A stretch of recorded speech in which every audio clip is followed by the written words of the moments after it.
Okay, the big showdown. COPA v. Wright, day two, the contempt and sentencing of Craig Wright after court today.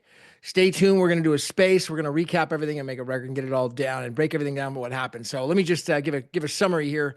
The case here is transferred over to the transferred over to the other court. It was too hot apparently in the other court. They've got the sauna-like temperature wasn't good enough. They wanted to cool it down a little bit for this other court, and they Dr. Wright did appear at the hearing, and Justice Miller was challenged on the 11th of December through a disqualification motion by yours truly inside of Dr.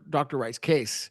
Now, Judge Miller, in absolute disregard of the rules and the civil procedure there, ruled on his own disqualification motion, which is completely contrary to what's allowed in the local procedures and rules there. When a new fact, and the new fact actually Miller made a finding on it, when the new fact was the allegation that Miller went to a COPA event. Miller said that was a new fact. And he said what's called denied that fact.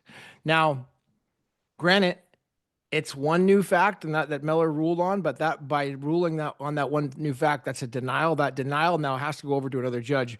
By Miller making a sentencing and contempt finding is a total. It's going against jurisdiction. It's actually going against jurisdiction. So when the court loses jurisdiction once a new fact on a disqualification motion is put in, and that's just the way it works. Without that, we have just nothing but just us. And that's what we've got right now. Just us. You're not in it. Sorry, Dr. Wright. You ain't here to play. You're not part of our club. So that's what we have at this point. And Miller should have immediately just continued the matter, just to keep the appearance of impropriety going, even though it's going to be hard at this point to have any sort of showing that it's not improper. But, he should have just continued the matter at that point. That's what he was required to do. And then said, you know what, let's continue this to tomorrow. I'm going to send this over to my other buddy, Arnold, and Arnold will look at it. He'll throw it out. If it's no good, we'll come back and we'll do our contempt hearing and sentencing. But, he decided not to do that. He's going to rule on it himself, and he decided to rule on his own disqualification, even though the new fact, which he denied on the answer. So congratulations to all the COPA people for their big win, and, getting Craig Wright to ultimately be sentenced here. And we'll talk about the space and how the sentencing is going to occur. And looks like it's bad. I will say one to credit to Craig Wright was the fact that he was unwavering. We talked yesterday on the space about how Dr. Wright, he had the option of dismissing his case. He could have, Jonathan Hoff made that offer on the record yesterday, and he said, hey, if Dr. Wright dismisses this case, we'll withdraw our contempt.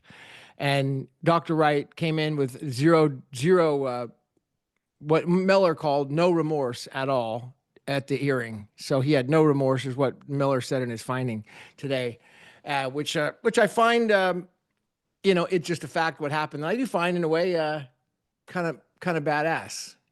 He's a man of conviction who believes what he believes, and he stood by it, even when he was ready to be die by the sword, and then ordered to pay $144,000. So it was a hell of a freaking ride today, man. I mean, let me just say, but I would definitely say it's not over. I know that, but congratulations to all the COPA people and Jack Dorsey and company. He was mentioned in it today as well inside the affidavit of that I put together. So, all right, let's do it. I'll see you on the inside at the top. We're coming in and we're starting up live.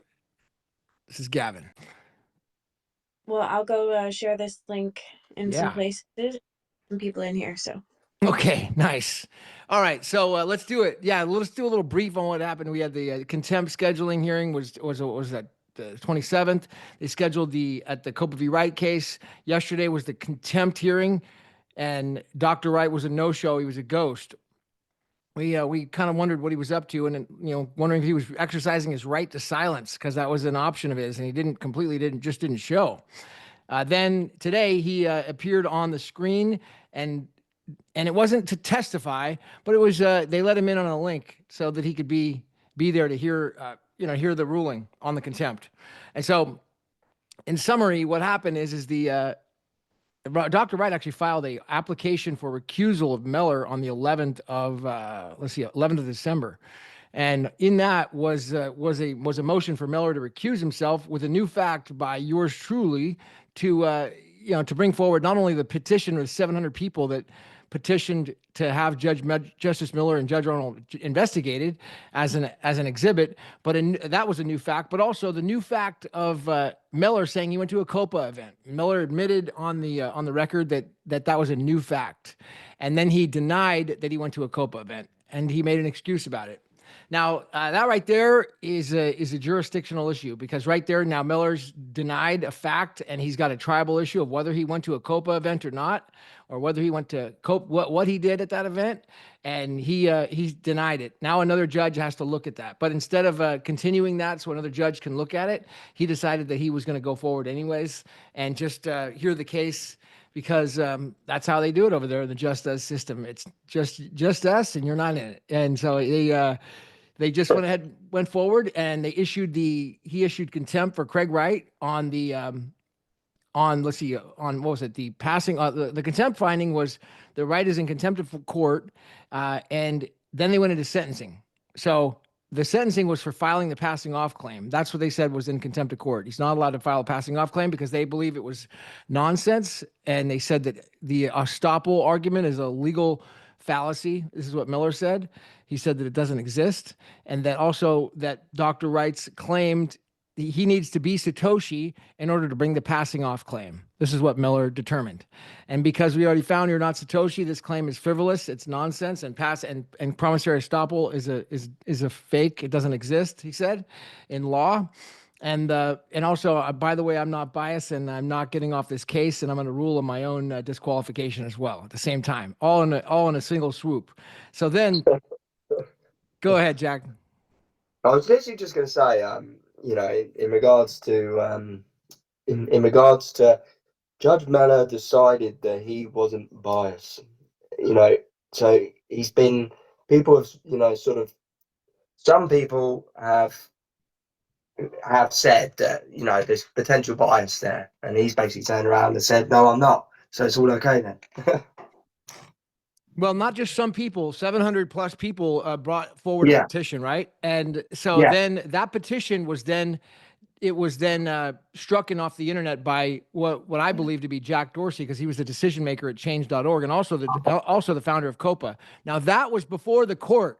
All right. So that was before the court as a fact in an affidavit by yours truly. And the court ruled on that fact, saying that, well, he didn't go to a COPA event, and that it doesn't matter about those people that filed that petition. And it looks like Jack Dorsey was involved in it, of COPA. Again, it doesn't matter. He said it. I'm not biased, and I didn't go to a COPA event. That's what he said. Therefore, this is stricken, and I'm going forward. That was Miller's ruling. Right. I see. Yeah. So definitely in terms of if the court is being sent, these affidavits and all the rest of it, implying that there's maybe judicial bias, it should certainly not be up to the judge himself being accused to decide whether he had been or not, in my opinion. They've got a rule actually for that. In fact, COPA made a big deal about it when they first started the case, because there was a judge that was apparently an attorney for Enchain, or worked with an attorney for Enchain in the beginning. And COPA said, we cannot have this judge on this case because he's biased. He supports Enchain, and they disqualified him. There's a rule. Yeah. It sounds like, they had a judge thrown out, and but it doesn't work the other way around. Well, there is a rule for it, and it's required to be going over to another judge. So that's what's called abuse of discretion, total abuse of discretion. Miller had the discretion to say, well, let me just see, should I just give this another day and wait, and let's wait a day and let's send it over to Judge Arnold, the guy who ruled on the appeal. Let him look at this. He'll guarantee to rule in Miller's favor. He could have just done that, but it's all he had to do. Yeah, exactly. Very, very, very interesting outcome. So just so it's clear, so was Craig sentenced to prison? He was. He was, right, okay. So he was sentenced to prison, and was it for the max amount of time? I think it was 2 years, wasn't it? They said up to. No. Craig was given a suspended sentence, one year jail term, suspended for Right. 2 years. So basically, if he does nothing wrong for 2 years, then he serves no time in jail. There's no jail time as of right now. Okay, brilliant. And then hence, there's no passing off case going forward. They Well, threw out the passing off case, and they Yeah, said yeah, they but consider it kind of like a probation in a way. They didn't use the word Okay. probation, but it seemed like it was like that. Now, but that's going to be on the contingent that it's really a tough one because he's got 144 million dollars to pay in 10 days, 144,000 to pay in 10 days or pounds. If he doesn't pay that, boom, he's in violation of that order. He's now going to go face sentencing. So it's a really fine line. Yeah, I see. Oh, well, we shall see. but he has the right to appeal everything that was said today. And Craig said that he will be appealing. So Riley, you were there in the courtroom. What happened when Miller? What happened? Would you go ahead and just take us down from the top? What, when he gave out his sentencing? Well, just take us down from the top as to what happened. I mean, they changed the courtrooms. I've kind of set the stage, but yesterday was at a different courtroom, and then today they went back to the other courtroom. Can you just set the stage as to what happened from the beginning? Yes. So they were back in the Rolls building today, and Hoff, when I walked in, Hoff had a wig and gown on, which is strange because he didn't have it on last time when we were in the Rolls building. So that was a bit strange.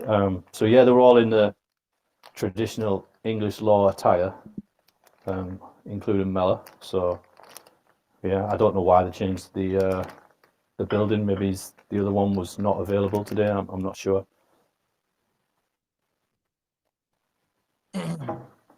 So you guys go ahead, Casey.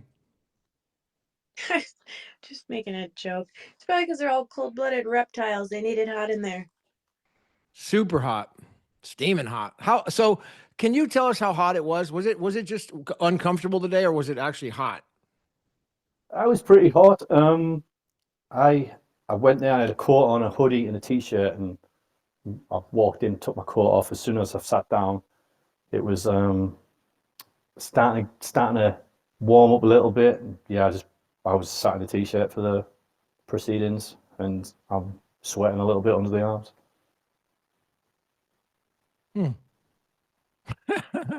All right, so we read through the transcript today with Scott, and you were on there. You were on there as well. So, but if you want to just take us back to what happened. So first thing, it was Hoff.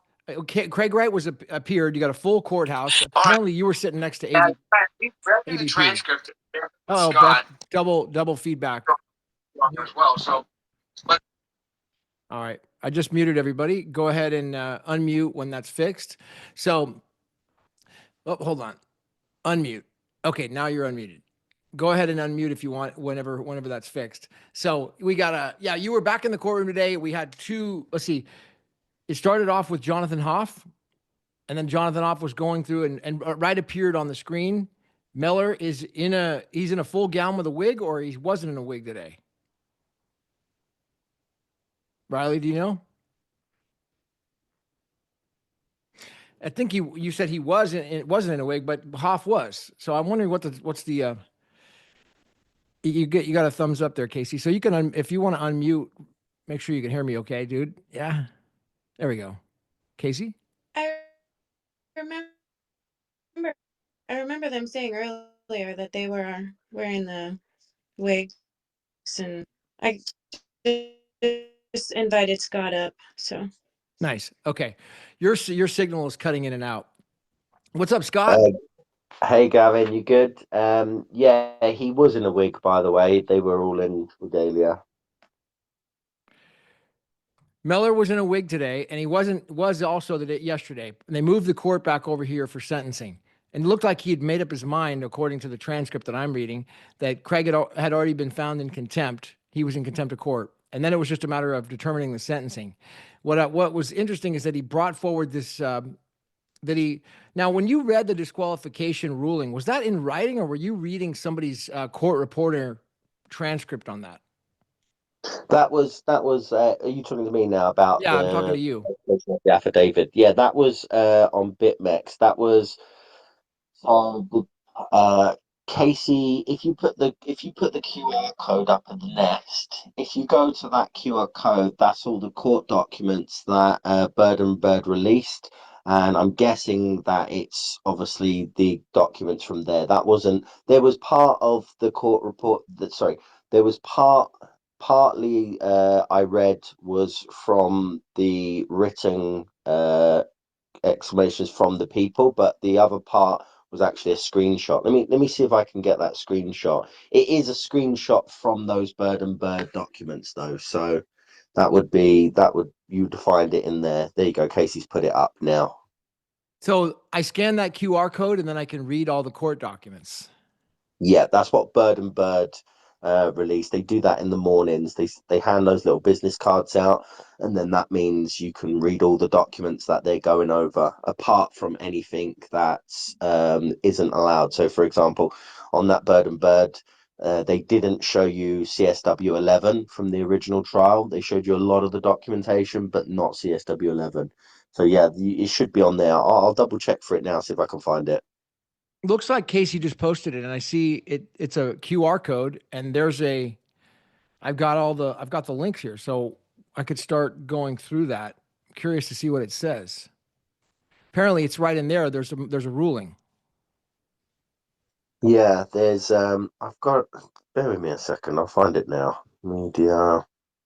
Here we go. So I can read it for you now, okay? Yeah, please. Um we're talking about your affidavit, yeah? Yeah. Dr. Wright's application that I should recuse myself. Number 5, logically, I should address this first. Number 6, in advance of the CMC hearing held on the 27th of November 2024, which Dr. Wright attended remotely, Dr. Wright filed a document entitled Threats, which contained allegations or insinuations of bias.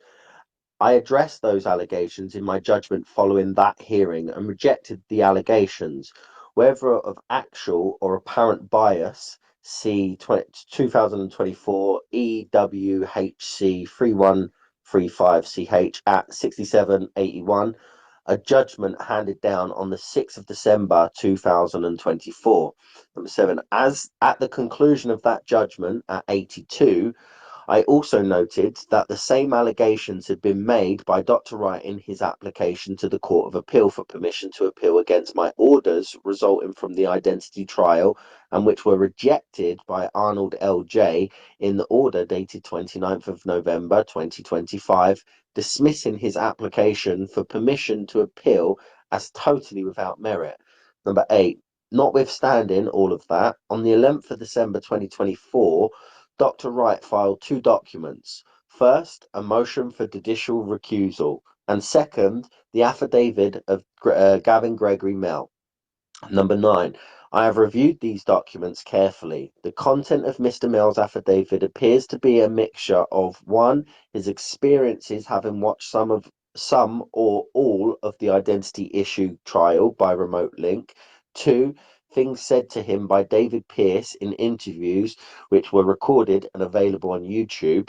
3, a selection from David Pearce's live reporting from the CMC hearing on the 27th of November 2024. 4, a quote from the order of Arnold L.J. dated 29th of November 2024, in which Arnold L.J. rejected the allegations of bias. And 5, his accounts of a Change.org petition to investigate the potential judicial bias surrounding Judge Mellor's and Judge Arnold's decision, which had apparently garnered over 700 signatures, including his allegations that Jack Dorsey has been responsible for the removal of that petition from the internet, and 6, some quotes from the judgment I handed down on the 6th of December 2024. Number 10, as far as I can detect, the only relevant and material new piece of information conveyed in Mr. Mell's affidavit was a screenshot from the X account of David Pierce, the link for which was provided at footnote A in his affidavit. This showed a post from David Pierce from 27th of November 2024, which reads as follows. Mellor, I met him at the COPA event. He did ask about when the judgment was coming out. I did say I was aiming for May 9th. Draft judgment was sent out on May 10th. I reject, in no uncertain terms, any allegations of bias. Number 11, this post contained what I assumed to be an unfortunate typographical error. The second occasion when I encountered David Pierce was at a CIPA event, as related in 80 of my 6th of December 2024 judgment. It was not, in bold, a COPA event. I have never attended any COPA events. So it sounds Although at one point in his affidavit, Mr. Mell appears to recognize the possibility of the typographical error when he says, on the change petition was a picture of David Pierce and Judge Mellor talking at the 2024 COPA/KIPA event. Later, when stating his conclusion, in which he sets out several objective facts that raise serious concerns, the event in question has solidified into simply a COPA event. Number 13, for the avoidance of any doubt, I have never attended COPA/KIPA event, nor do I believe that any such event has ever been held. And number 16, accordingly, I reject once again the allegations of bias, whether it is alleged to be actual or apparent bias. I also certify that the allegation of bias was and remains totally without merit. I would say they've not highlighted number 14 or number 15. So knowing those guys, number 14 and number 15 could be interesting. So from the affidavit, you mean?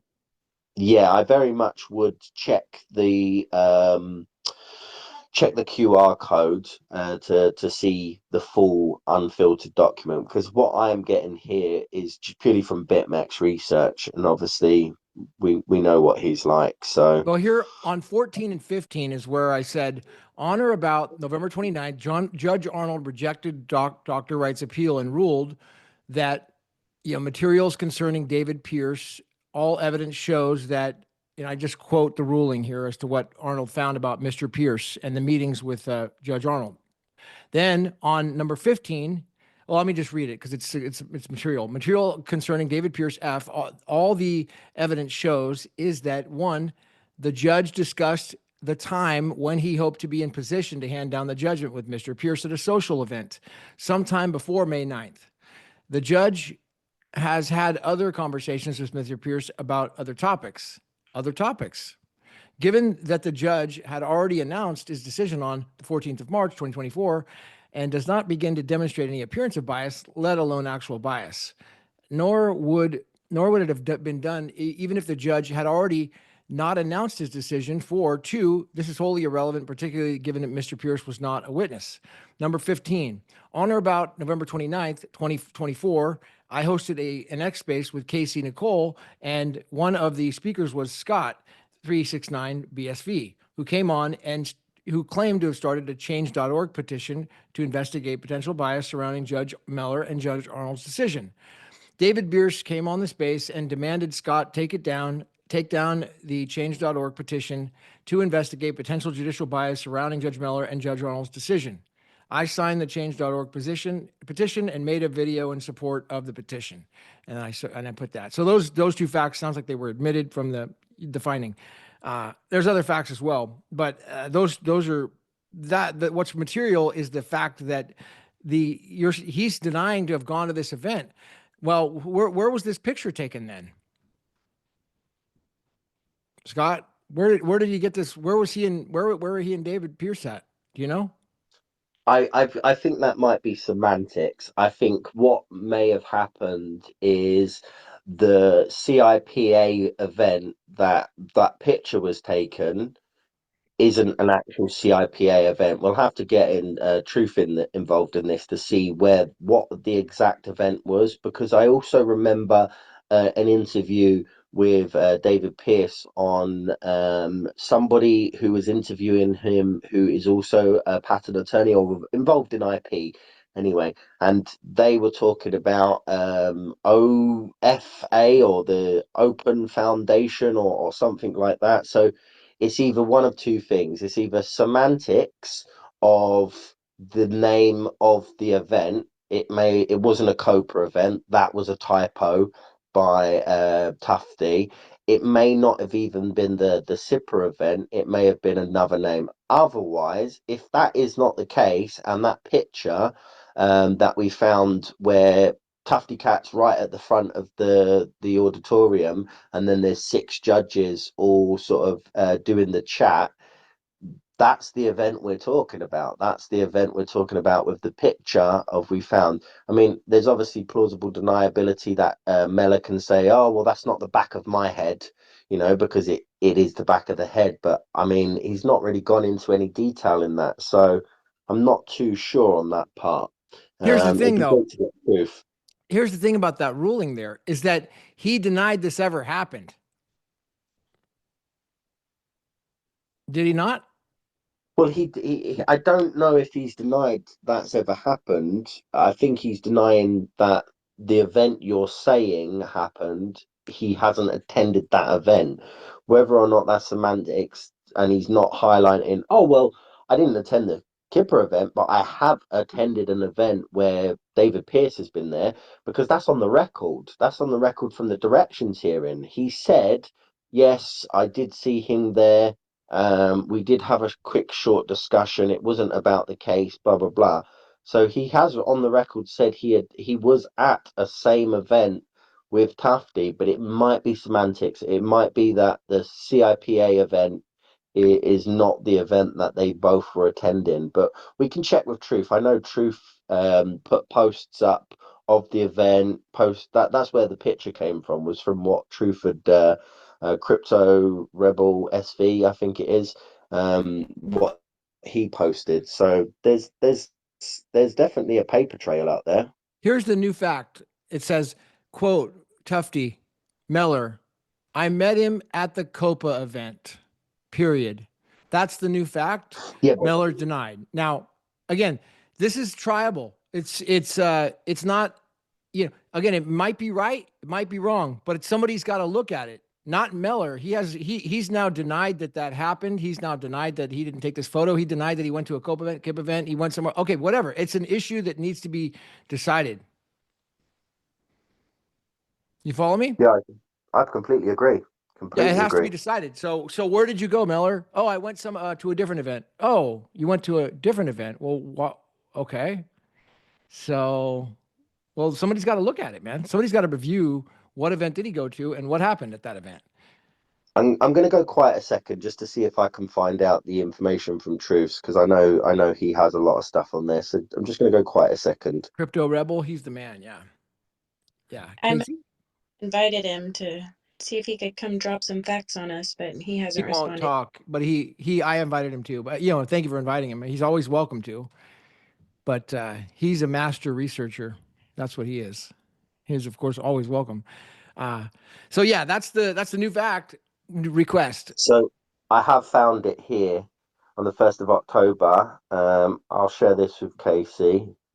There we go. Here we go. I've just shared that to you, Casey. Okay, we got Riley Cyrus back up too. So, Riley, how you doing, dude? Yeah, I'm doing good. Thanks, Gavin. How are you? Good. So tell me more about what happened in the hearing today. So he's making the finding on the disqualification. Did he rule on that? Oh yeah, he just struck it immediately, right? He said, I'm not biased. No, that's Oh yeah, that was addressed pretty much straight away. But when he came to give his sentencing, he said because Craig had brought the claim for 911 billion pounds in the UK, that gave Mellor the power to strike it off completely. and he said, and I'm going to exercise that right to strike it off. So, yeah, he was kind of flexing his power there again, Mellor. So Miller then said, your case is dismissed on the passing off case. That's out. And you got to pay 144,000 in 10 days, pounds. Is that right? 14 days, 14 days. £145,000, I think. Okay. And 14 days. Then it's 2 years, 2 years sentencing, 1 year of a probationary period. What do they call it? No, it's 1 year prison sentence. 1 year. Suspended for 2 years. So That's right. basically, he's not going to jail. However, if he does anything wrong in those 2 years, then he would be sent to jail. What if he doesn't have the money to pay the 144,000? Jail? I don't know. I'm not sure. I don't think you can throw someone in jail for that. But there was a part where they were reading the passing off claim. You know, when people was like can join the claim and they can sign it and whatnot. And Hoff said, like, in this, you're saying that you're going to cover all costs, but yesterday you couldn't pay for a plane ticket. So there were. That's also a twist. Then Craig wasn't saying he couldn't play for a plane ticket. He's saying he's got a 6-month contract, which is £40,000 a month, and he's not willing to jeopardise that contract for one day turning into trial, because that would obviously say, okay, well, we need you to work right now.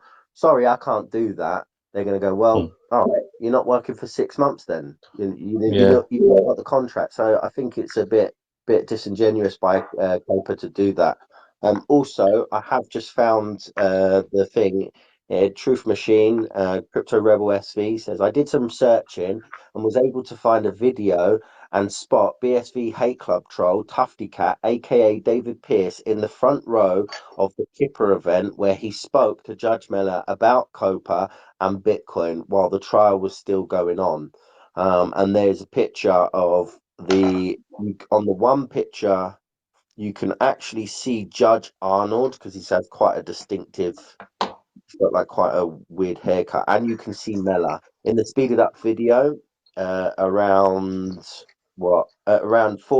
3 seconds, you can see Mella at the back of the panel moving.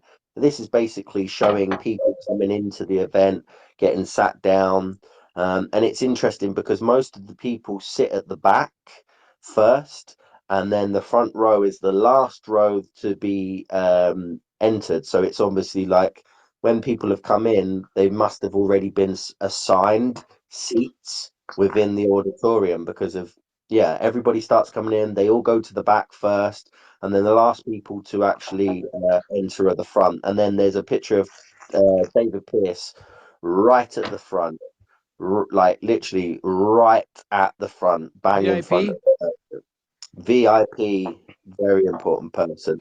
And then obviously there's also another link that Truth put on, which was UK patent drafting and litigation, myth, legend, and reality. That's on cipa.org.uk.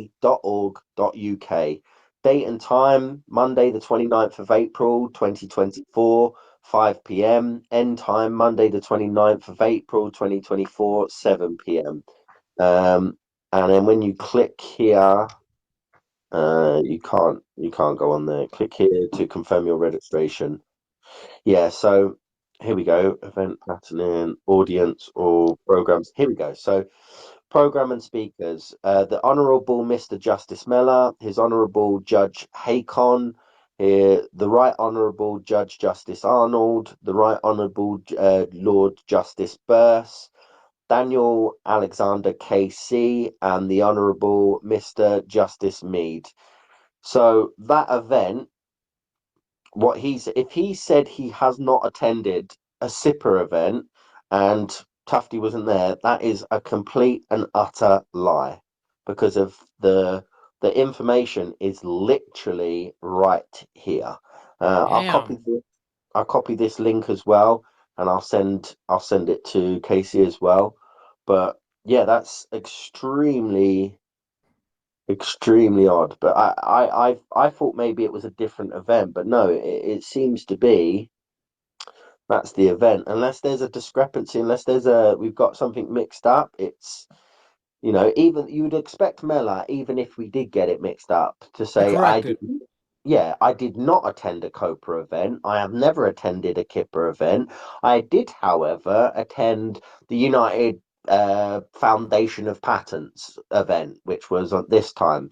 But no, it's very strange. I've sent both of those to Casey, and they should be in the nest now. Yeah. So this picture of Miller on the panel and Mr. Pierce in the front row, and I'm reading on Truth's post. He says that where did some research and able to find doing a better photo of one of the KIPA events where Judge Miller and Pierce spoke about COPA, titled UK Patent Drafting and Litigation. And then it goes to the KIPA website that Judge Miller never went to, said he's never been there, apparently. Yeah, but he's actually he's actually listed on there, so that's very very strange. And the video shows him at the end. He seems to be at the as if you was looking at the panel as a an audience member. He's on the far right. And so in order for me to see that ruling, are you, hold on, let me see if I go, now I got another one, Randy BSV. This is a photo of, oh yeah, this is the photo of Judge Miller and Tufty at the event outside. This is from Randy BSV that you just posted, Casey. Uh, Very nice. I don't think the judge, okay. So, and how do I find that ruling? I go to the QR code. Is that right?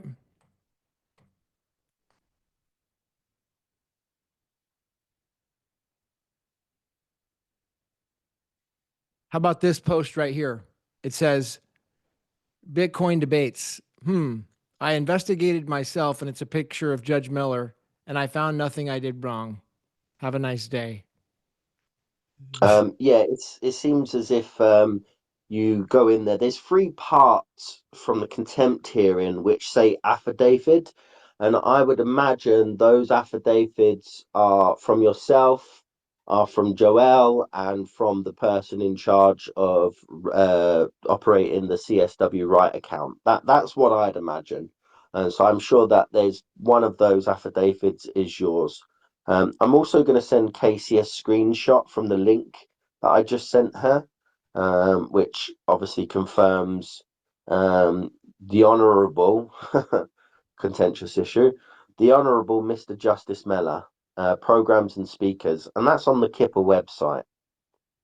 So that's a serious issues. If we need to find the transcript, which is also on that Bird and Bird site to find out, what was what did Judge Miller exactly say? And it would be a good option for people to check like BitMEX research, check Tufty, check BitNorbert, and make sure you get some screenshots of when if he said that in court as well as the written testimony. So it sounds like that you're finding that he actually went to a COPA event. That was accurate. Not maybe it wasn't COPA, but definitely KIPA. And he's now, after I wrote that into an affidavit, he's now denied that. He said he never went to that event at all. That was, and I'm unable to read his actual ruling. So, but This is the thing, though. He said in the directions hearings he did attend event. He said after looking at my schedule, my some documents, I did attend event. So I'm really unsure on this because that was the whole point, Gavin. You said, "Oh, and now he's actually admitted it in court that he attended this event." For him to then go back on it and say he hasn't attended the event, unless there's some foul play going on and somebody's doctored the screenshots that they've put up. But, Bird and Bird made a point. I think because I called out BitMEX research for having the email from Craig so soon. They did make a point about saying anything that is posted on Twitter is all public information available from the Bird and Bird Dropbox. So I think that was just covering BitMEX because obviously, you know, Greg Maxwell is giving all of his little shills information quick, but the information he's given them is also publicly available a little bit later. All right, so let me read the findings here, and you guys, and I want to get your comments on this affidavit. So this is just paragraph 23, and then I'm going to go into the wherefore clauses. So at no time during the trial did affiant, that's affiant is the person writing the affidavit, so yours truly, affiant witness Mr. Justice Miller disclose his 2023 meeting with Mr. David Pierce and discussions about Bitcoin, even though it appears now Mr. Justice Miller recognized David Pierce in the courtroom at trial. Wherefore, as a fair-minded and informed observer, I note several concerning elements. 1, Justice Miller met with Mr. Pierce shortly after being assigned the Bitcoin cases at an event designed to, quote, influence speakers. And that was off of the website. Thank you from Truth, Crypto Rebel. He found that it's about influencing speakers, and I got the website itself. That's what the event that Miller now saying he never went to. Number 2, Mr. Pierce was potentially an organizing committee of this event. That's also on the website that he was an organizer, Mr. Pierce. Number 3, Mr. Pierce later admitted to being biased against Dr. Wright. That was on when I talked to Mr. Pierce. If you remember, I'll go back to the affidavit on that part. It says here. When I, let's see. Oh yeah. On March 21st, in my second interview meeting, David Pierce, he told me that I do not have anything other than Bitcoin or BTC. And in my view, that's all that really matters. I think I did say that last time we talked that I was biased, and I already decided Craig is not Satoshi, period, end quote. So that's Mr. Pierce's position. So we know that that's his position, right? That's where he's coming from. Now it says, number 5, Mr. Pierce acted as this is another wherefore, acted as an intermediary between Justice Miller and Dr. Adam Back, a COPA board member and witness. Number 6, Justice Miller's statement of, quote, no recollection of the Bitcoin discussions, that was at the contempt scheduling hearing, discussions appear inconsistent with Mr. Pierce's detailed accounts. Now, number 7, now we've got these union IP events, which are also discussed in the ruling. The union IP events explicitly stated purpose was to provide, quote, an opportunity for practitioners to hear from authoritative speakers and, quote, influence them. Number 8, the removal of the public petition investigating judicial bias was ultimately controlled by Jack Dorsey, a founding member of COPA, the prevailing party in the case. The appearance of a coordinated effort to suppress public scrutiny of the judicial conduct in the case. So wherefore, as a fair-minded observer, I am concerned by the sequence of events that undermine the appearance of justice. Number 1, the undisclosed early meeting, which occurred just before, early meeting occurred just after the Bitcoin cases were first docketed to Justice Miller at a particularly sensitive time in the proceedings. So remember, the undisclosed meeting happened just after he got the cases. That would have been end of 2023 or something. I don't remember exactly the date, but that was on the record. Number 2, the judge maintained contact with someone who had expressed bias about the case. Number 3, undisclosed communications occurred between judge and witness through Mr. Pierce. The Adam Back communications. Number 4, interactions remained undisclosed until after judgment. So in the last judgment, he wrote that he did go to those events and he did talk to Adam Back. Now he's completely reversed that and said that never happened. Number 5, Justice Arnold's ruling failed to consider Mr. Pierce's role as an intermediary between Justice Miller and Dr. Back.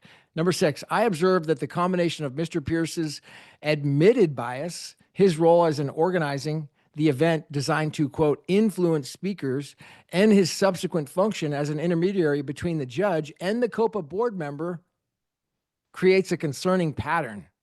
The petition documenting these concerns was removed by an organization controlled by the founding member of COPA, the prevailing party in the case, suggesting a pattern of influential connections that extends way beyond the courtroom. So number 26, wherefore? Final wherefore, as one of the 700 petitioners who sought investigation into these matters, I observed that Justice Miller's conduct raises significant concerns regarding, 1, his lack of candor about discussing Bitcoin with Mr. Pierce on 2 separate occasions. 2, his attendance at events where case-related discussions occurred with a biased party. 3, his undisclosed recognition of Mr. Pierce in court during trial. So furthermore, just asked him to recuse himself. Furthermore, Justice Arnold's ruling appears that it had been made without full consideration of Mr. Pierce's role as an intermediary for a key witness and COPA board member. The subsequent removal of the public petition by an organization controlled by a COPA founding member adds to the appearance of coordinated actions that undermine public confidence in the impartiality of these proceedings. Therefore, here's the therefore, which is the final clause. I submit this affidavit in support of a request of both judges' recusal, as these circumstances viewed by a fair-minded and informed observer create a real possibility of bias that undermines the appearance of justice being done.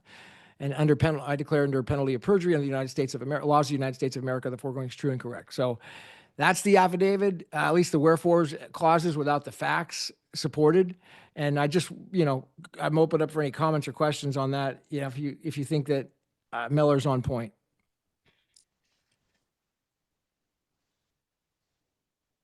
No, I mean, we'd obviously have to look at the exact transcripts, but shall I read that thing again? Because obviously Read it again, yeah. he specifically. I'm 2 blown away that seconds. he's denied going to the KIPA and COPA event. I want to really read that again because I find that hard to believe that he would do that. That's reversible error. 2 seconds. I'll just get it now. I mean, it totally throws a huge wrench in the case. If that's the case, Scott, and we read this again and you're seeing that, then this has to go. You cannot have a justice system at all in the UK. It's just total nonsense. It has to go back on appeal. Okay, so I'll skip 5, 6, 7, 8 because they're talking about the threats, the allegations, insinuations of bias. The identity trial was rejected by Arnold. Here we go. Notwithstanding all of that, on this 11th of December 2024, Dr. Wright filed 2 documents. First, a motion for judicial recusal, and second, the affidavit of Gavin Gregory Mel. I reviewed these documents carefully. The content of Mr. Mel's affidavit appears to be a mixture of, one, his experience having watched some of or all of the identity trial by remote link. 2, things said to him by David Pierce in interviews which were recorded and available on YouTube. 3, a selection from David Pierce's live reporting from the CMC hearing on the 27th of November 2024. 4, a court from the order of Arnold L.J. dated 29th of November 2024 in which Arnold L.J. rejected the allegations of bias. 5, his account of a Change.org petition to investigate potential judicial bias surrounding Judge Mellor's and Judge Arnold's decision, which had apparently garnered over 700 signatures, including his allegation that Jack Dorsey had been responsible for the removal of the petition from the internet. And 6, some quotes from the judgment I handed down on the 6th of December 2024. As far as I can detect, the only relevant and material new piece of information conveyed by Mr. Mel affidavit was a screenshot from the X account of David Pierce, the link for which was provided at footnote 8 in his affidavit. This showed a post from David Pierce from the 27th of November 2024, which reads as follows: Mellor, I met him at a COPA event. He did ask about when the judgment was coming out. I did say I was aiming for May 9th. Draft judgment was sent out on May 10th. I reject in no uncertain terms any allegations of bias. Number 11. This is the crucial point. This post contained what I assume to be an unfortunate typographical error. The second occasion when I so the first occasion wasn't CIPRA, I'm guessing. The second occasion when I encountered David Pierce was at a CIPRA event, as related in 80 of my 6th of December 2024 judgment. It was not a COPA event. I have never attended COPA event. Okay, so that's him saying, I encountered David Pierce, was at a CIPRA event, as related in 80 of my 6th of December 2024 judgment, not a COPA event. Although At one point in his affidavit, Mr. Mel appeared to recognize the possibility of typographical error when he says on the change petition was a picture of David Pierce and Judge Miller talking at a 2024 COPA/Kipper event. Later, when stating his conclusion, in which he sets out several objective facts that raise several concerns, the event in question has solidified into simply a COPA event. For the avoidance of any doubt, I have never attended any COPA/Kipper event, nor do I believe that any such event has ever been held. Hmm. Accordingly, I reject once again the allegation of bias, whether it is alleged to be actual or apparent bias. I also certify that the allegations of bias was and remains totally without merit. But the problem is they don't show you point 14. He stops at 13. What So for? I You mean would in the judgment? no, on the screenshots from BitMEX, he has screen recorded Dr. Wright's application that I should recuse myself 5, 6, 7, 8, and 9. Then on the next page, he's got 10, 11, 12, and then 2 lines of 13. And then the next screenshot is 16. I would be very, very interested in what 14 and 15 says, because for me, it feels a little bit like bait. It feels like that context there is glaringly obvious. You know, he's in number 11 said this post contained what I assume was to be an unfortunate typographical error. The second occasion when I encountered David Pierce was at a Kipper event. As related in 80 of my 6th of December 2024 judgment, it was not a COPA event. I have never attended any COPA event.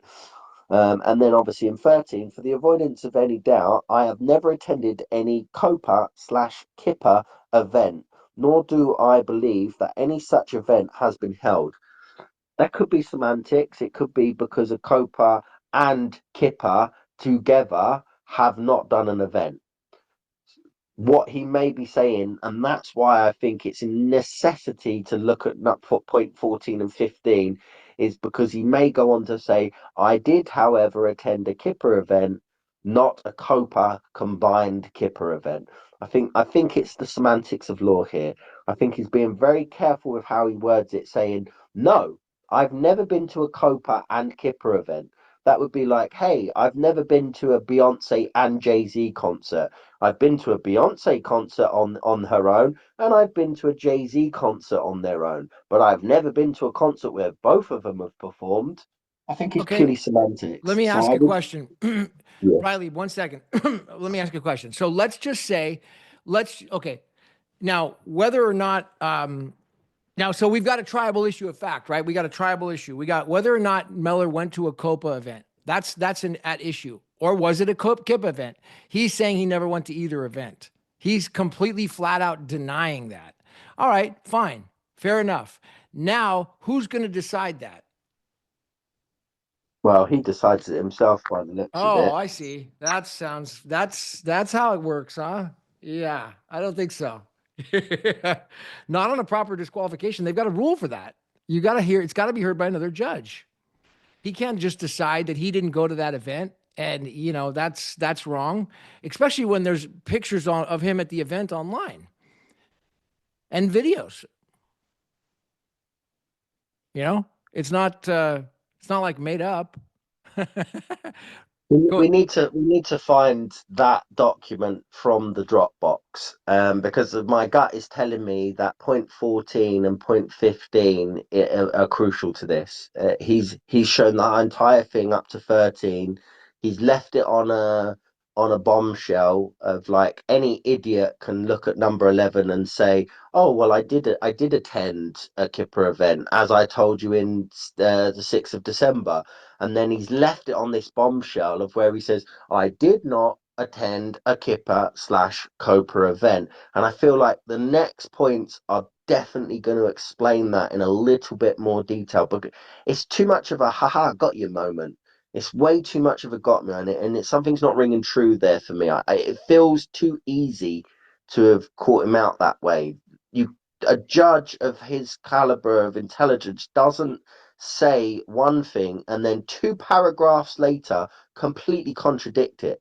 That's an imbecile move. So we've got to find that 14 and 15. I'm gonna go quiet for a little bit just so I can look at the Google Drive with the not the Google Drive, sorry, the Dropbox, just to see if I can find that actual document from the affidavits. Okay. Thank you, Scott. Riley Cyrus.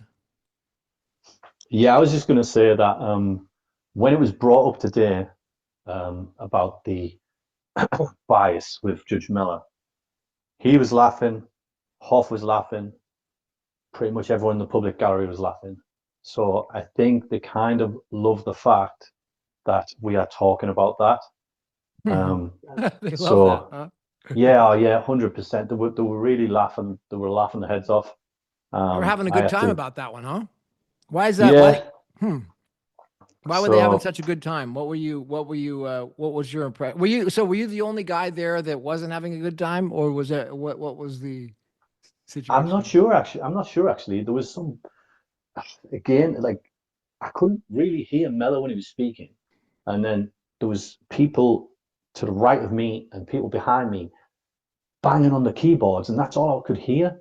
And so when he gave his judgment, I moved closer to him, so I could hear him a little bit better. I don't know. He speaks quietly. I don't know if that's intentional or maybe it's the audio on the speakers needs turning up or something. But yeah, like the fact that you guys are speaking about the bias and things like that, they're loving it. They're really loving it. They enjoy that, huh? Yeah. Well, maybe it's what is it? What do they call Craig's? What do they call? Oh, the cult. The cult. Probably a cult. Could be brainwashing. Is Oh, that it? that was actually mentioned today. I think Hoff. I tell you what, Hoff done a good job of painting Craig in a bad light. He basically just spoke about how much of a bad human he is for nigh on 2 hours. With Ooh, like, sorry. just to interrupt, I've this is interesting. Request access. You don't have access to this folder. You're signed in as 369. I've got a request Which from folder Bird are and you in? Bird. I'm in the Dropbox, the Bird and Bird They banned Dropbox. you. They banned you. Is that right? Very interesting. Very, Oh, of very course. interesting. Well, there's how many people are on this space, Casey? How many people are listening right now? Do you know? I can't tell. Let me go look.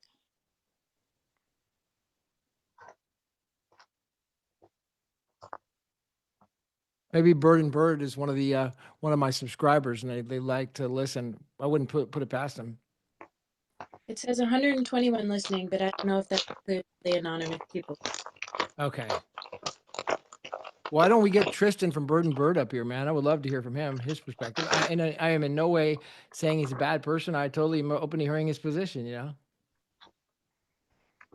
open door, man. Tristan from Bird and Bird, come on up, man. We'd love to hear from you. Jonathan Off from King's Council, he's not going to come up. He's way too high up. You know, he's a big shot.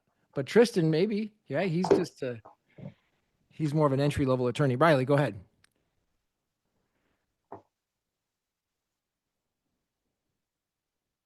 So Scott, did they just block your access, or are you trying to get more information?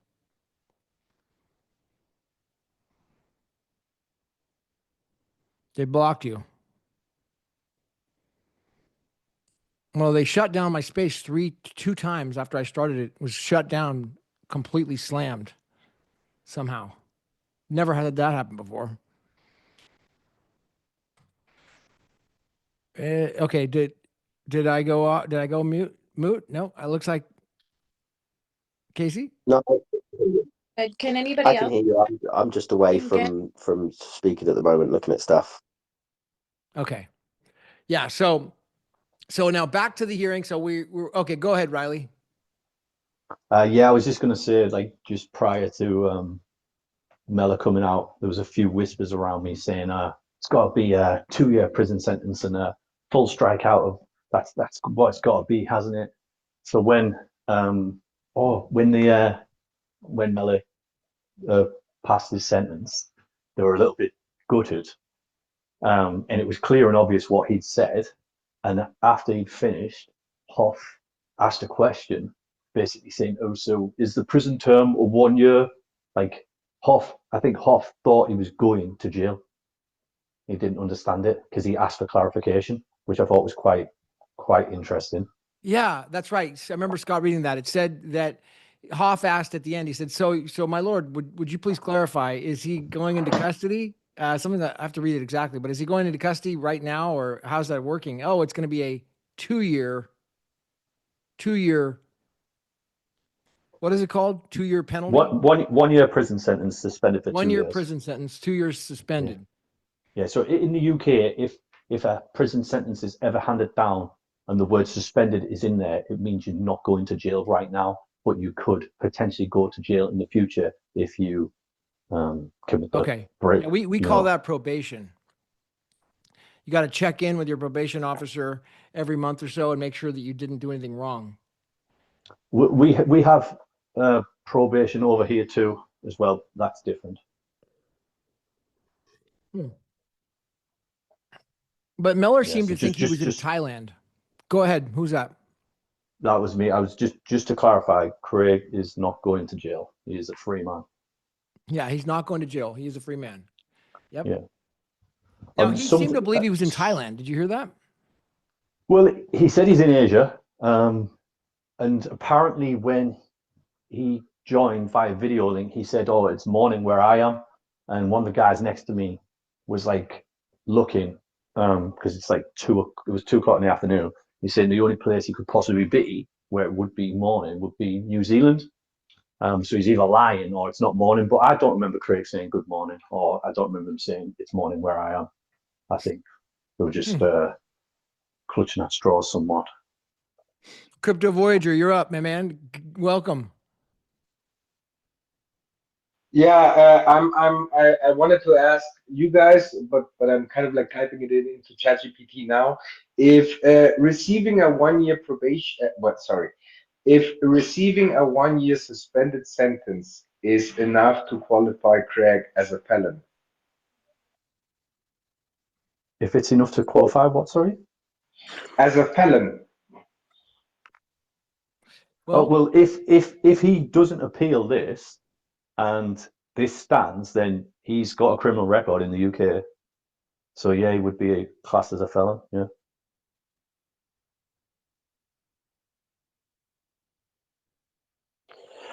So I have just found it. I have just found it. So what point did we get up to? So point 13. For the avoidance of any doubt, I have never attended any COPA/KIPA event, nor do I believe that any such event has ever been held. Number 14.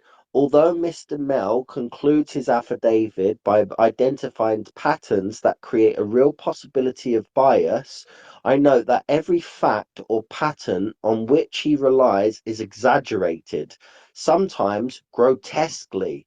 In short, having considered all his allegations with great care, the best way to characterize his motion for recusal is that it amounts to taking 2 plus 2, adding a great deal of unsupported supposition, and making 2, 5, 6. In circumstances where the actual facts add up to 4 and reveal no hint or appearance of bias. I can give 2 examples of his unsupported supposition. First, the allegation of maintaining contact throughout proceedings. The second, Mr. Mell's own confusion over the 2 events at which I have only ever encountered David Pearce. Mr. Mell asserts my account, apparently he is referring to what I set out in the 6th of December 2024 judgment, suggests a lack of candour, progressing from claiming attendance at a COPA event to later describing it as a Union IP event, requiring explanation in his written judgment, whereas my judgment explains very clearly that the Union IP and CIPA events were 2 separate events some 15 months apart. Finally, the fact that 700 signatures have apparently been added to a petition calling for an investigation into judicial bias provides no support for the allegation of bias, when the supposed signatories, assuming each of them exists, have not had access to the facts. Accordingly, I reject once again the allegations of bias, whether it's alleged or to be actual or apparent bias. I also certify the allegations of bias was and remains totally without merit. So yeah, that's a big old point there. 14 and 15. Have not had access to the facts.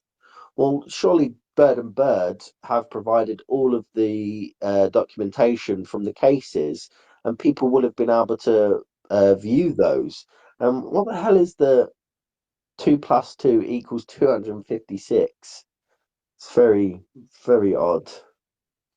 You might be referring to SHA-256. I'm gonna. Oh, he learned that it's- about Bitcoin, right, from Mr. Pierce. Yeah. That's a little. Boy, nod this case just became super cool and fun now. Go ahead, Tim. What's up, dude? Good, welcome. Hey, thanks. Just on a lunch break, but I just wanted to offer up the possibility that perhaps Craig is in Manila or somewhere in the Philippines, as that is technically considered Asia, Southeast Asia, and that would be an area where there's a lot of Bitcoin focus there. According to Craig, he's doing a contract work there with casinos somewhere, and he's being paid 230,000. So if he's called to go back to the UK, it would cost him to break that contract. I see. Yeah, but anyway, it's just speculation. But there's a good chance that if he's saying he's in Asia, there's a good chance he would be in the Philippines. His wife is Singaporean, so it's also, I think, a good chance he's there. Sure. Yep.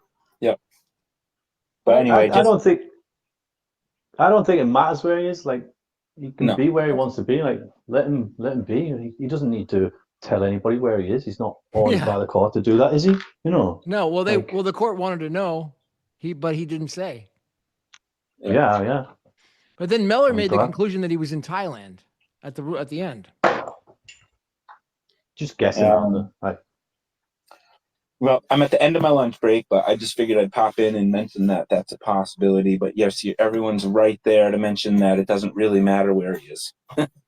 Nice. Yeah. Right on. Okay, Scott, back over to you. Thank you, Tim. I'm just trying to find this file to send to you. Share, so that you can read it out directly. Yeah. Send it to me on X, and I'll read it. I can't send it on X though. That's the problem. Can you inbox me? You got WhatsApp? Can you WhatsApp me? Don't have WhatsApp. I have WhatsApp if you want to send it Yeah, to I me. can't.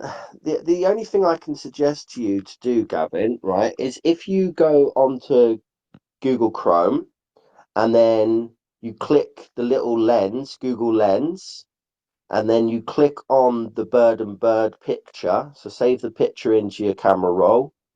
Then when you click onto the QR code, it will bring up all of the different options. You've got contempt application, direction hearing on 27th, expert reports, hearsay statement, relief hearing, skeleton, transcripts, and witness statement. When you clicked on contempt application and you go down to, so there's 1, 2, 3, 4, 5, 6, 7, 8, 9 documents in that folder, and the first 3 are a month ago. The next 4, there's another one with a month ago. Then the next 4 are 1 day ago, and then there is a document which says COPA versus Wright approved judgment. If you click on that whilst we're on the phone, you will be able to actually get the whole judgment up, and you can go Now down. I see it. You see it? Is it nine pages? Wait, no, it's 34 pages. 34. That's the one. Yep. So if you scroll down to the points 10, 11, 12, 13, you'll see your part there. So for some reason that was stricken out on the other version. No, I think that was stricken out by BitMEX research because he didn't want to put that whole point there. Ah, got it. Okay, nice. Yeah, I That was see that. This is the 700 signatures. As far as okay, as post contained an affidavit. Let's see the part that you were wanting. Okay, here we go. 14. Although Mr. Mail concludes by his affidavit by identifying patterns that create a real possibility of bias, I note that every fact or pattern on which he relies is exaggerated and sometimes grotesquely. In short, having considered all the allegations with great care, the best way to characterize his motion for recusal. I didn't make a motion for recusal. Well, I kind of did, but I mean, I can't make a motion in the court. Craig Wright did. Is that the amounts to 2 + 2, adding a great deal of unsupported suspicion, making it 256 in circumstances where the actual facts add up to 4 and reveal no hint of appearance or no hint or appearance of bias. I can give 2 examples of unsupported supposition. First is allegation that I maintained contact throughout the proceedings. Now, just to support that in the allegation, the maintain of contact is we got meeting number 1, 2023, undisclosed. Meeting number 2, COPA event. Meeting number 3, Union IP event. Okay, all that was undisclosed, and that no, was a there's no COPA. KIPA That's event. where you're getting confused. There's no COPA event. There is only the Union IP event, which is in 2023, and then there's the KIPA event in 2024. There is no COPA event. Right. That was according to Mr. Pierce's own statement. That's where that came from. Yeah, yeah. But Mr. Pierce also corroborated later on his tweets before he deleted everything that that was a spelling mistake. That was Ah, just a simple error. And also, if you check as well in those Bird and Bird, there is transcripts of the there is transcripts from the directions hearing, and so those transcripts there will say KIPA event, not COPA event. So that is just a mistake that you know people have run away with okay. because So Tufty. he does identify the 2 events here: a Union IP and a KIPA event. Were 2 separate events, 15 months That's apart. right. Yeah, Finally, then he goes on to so he clarifies he did go to a KIPA event here. Would you agree? that's what it seems. Yeah. Yeah, he says on the 6th of December there was a Kipper event which he spoke about in the directions hearing, obviously when it was brought up. But then he then says he didn't go to a Copa/Kipper event. So I think what he's doing there, he's playing semantics of words, where he's saying, no, I've never been to a Copa/Kipper event. I've been to a Union IP event and I've been to a Kipper event, but I've never been to a Copa/Kipper event because it's like saying, have you ever been to a BSV/BTC event? No, I've been to a BSV event at the London Block Conference, and I've been to a BTC event at wherever, but I've never been to a joint BSV/BTC event because that doesn't exist. And he even states that there. He says, and I don't even think that has ever been held. And it's a play on the fact that you in your affidavit have swapped context in the affidavit. You started with COPA, which was a mistake from yourself. Well, it's a mistake Well, from I didn't yourself mistake it. because I cited where it was. I have yeah, the reference from Pierce. yeah, I wasn't there to exactly. witness it, so what I witnessed was what I reported. Of course, of course. It's a mistake from yourself because Tufty made the mistake, and Right. then you've gone on at the end, which has then said Kipper/Copa, which is then emphasising the fact of the original mistake again. I feel like if you hadn't have said Copa at all in the affidavit, um, then it would be difficult for him to deny it because of that's what he's denying there. He's saying, no, I've never been to a Kipper/Copa event, which, if you technicalities of it, yes, it's true. There's never been a Copa joint Kipper event. There's never been a crypto open patent alliance and a crypto I don't even know what it means. This CIPA event, intellectual patent authority. I'm not sure, but yeah, there's never been a joint event with both of those organisations together. So what he's saying there is strictly true.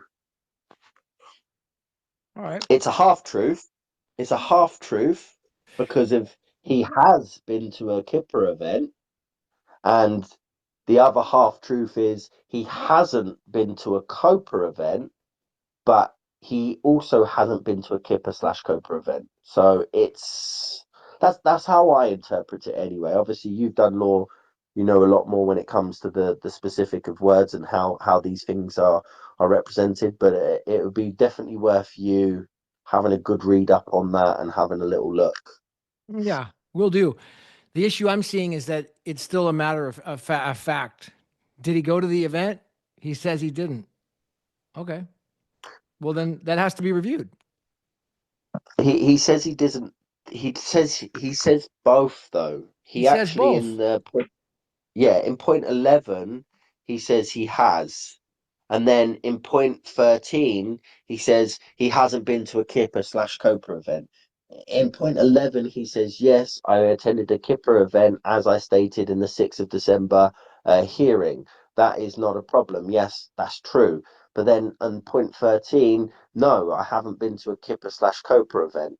So he's stating technically a fact. He's stating Yep. A fact, a it's triable it's fact. it, yeah. I mean, Whether or I, not I it's I whether or agree not with it's you, Gavin. true, I think it it's needs to very be looked at fishy. and examined by a independent third party. Yeah, I agree with you. It's extremely fishy, and the way it's worded is deliberately sort of misleading. I fully agree with you in misleading, but I think the way it's stated is, yeah, he's been to a Kipper event. That's fine. He's never been to a Copa event because they don't. He doesn't think they exist, or maybe they do, but that's a mistake from Tufty. But a Kipper/Copa event that doesn't exist, and he's never attended one. Yeah. Okay. Any comments or questions, Casey, from anybody? I want to, and we can go through the other part of this judgment as well.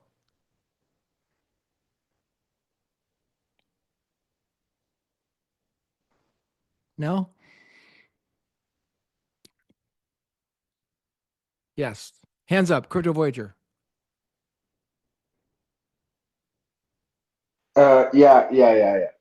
I'm listening to you guys complaining about the bias and all that thing. The thing is that Mellor said he's not biased, and his buddy Arnold agreed with him. So just give it up.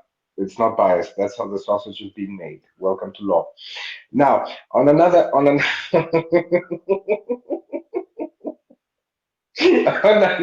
point, on another point, Craig is supposed to pay £144,000. Is that the court cost that he's supposed to pay, or is that a fine that he's supposed to pay?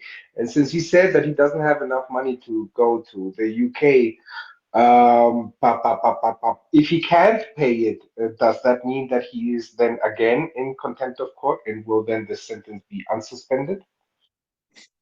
No, it's not a fine. It's a cost incurred by Square Up, I believe, and I'm guessing that's the cost they've incurred to get Bird and Bird to put him in contempt so that the passing off case doesn't happen. And also, Mm, Craig sounds so didn't cheap. say, yeah, I know. Well, it's only a couple of days, isn't it? It's not 6 months or a year like the thing, Yeah, like the yeah, but previous it's one. But Bird and Bird. I mean, they charge like 4,000 per hour. That's why I'm amazed that it's that cheap. yeah, and also I think this is sort of being twisted a little bit by the opposite side because they're the ones who released the email first.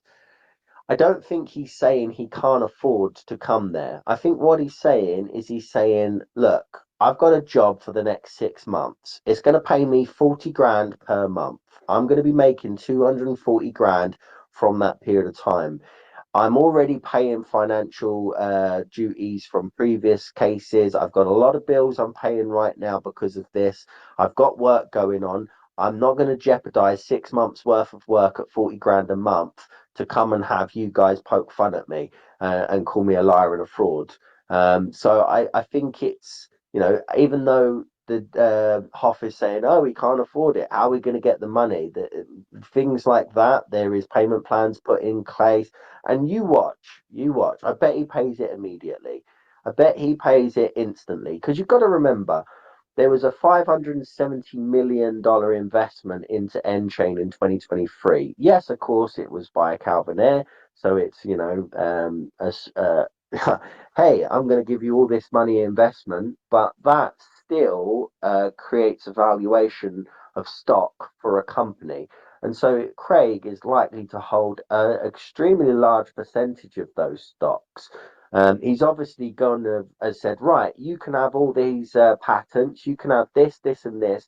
I want stocks in the company for when you know these patents are released. By releasing them from his personal name of Craig Wright, it means that you know COPA have to attack Enchain to get the patents.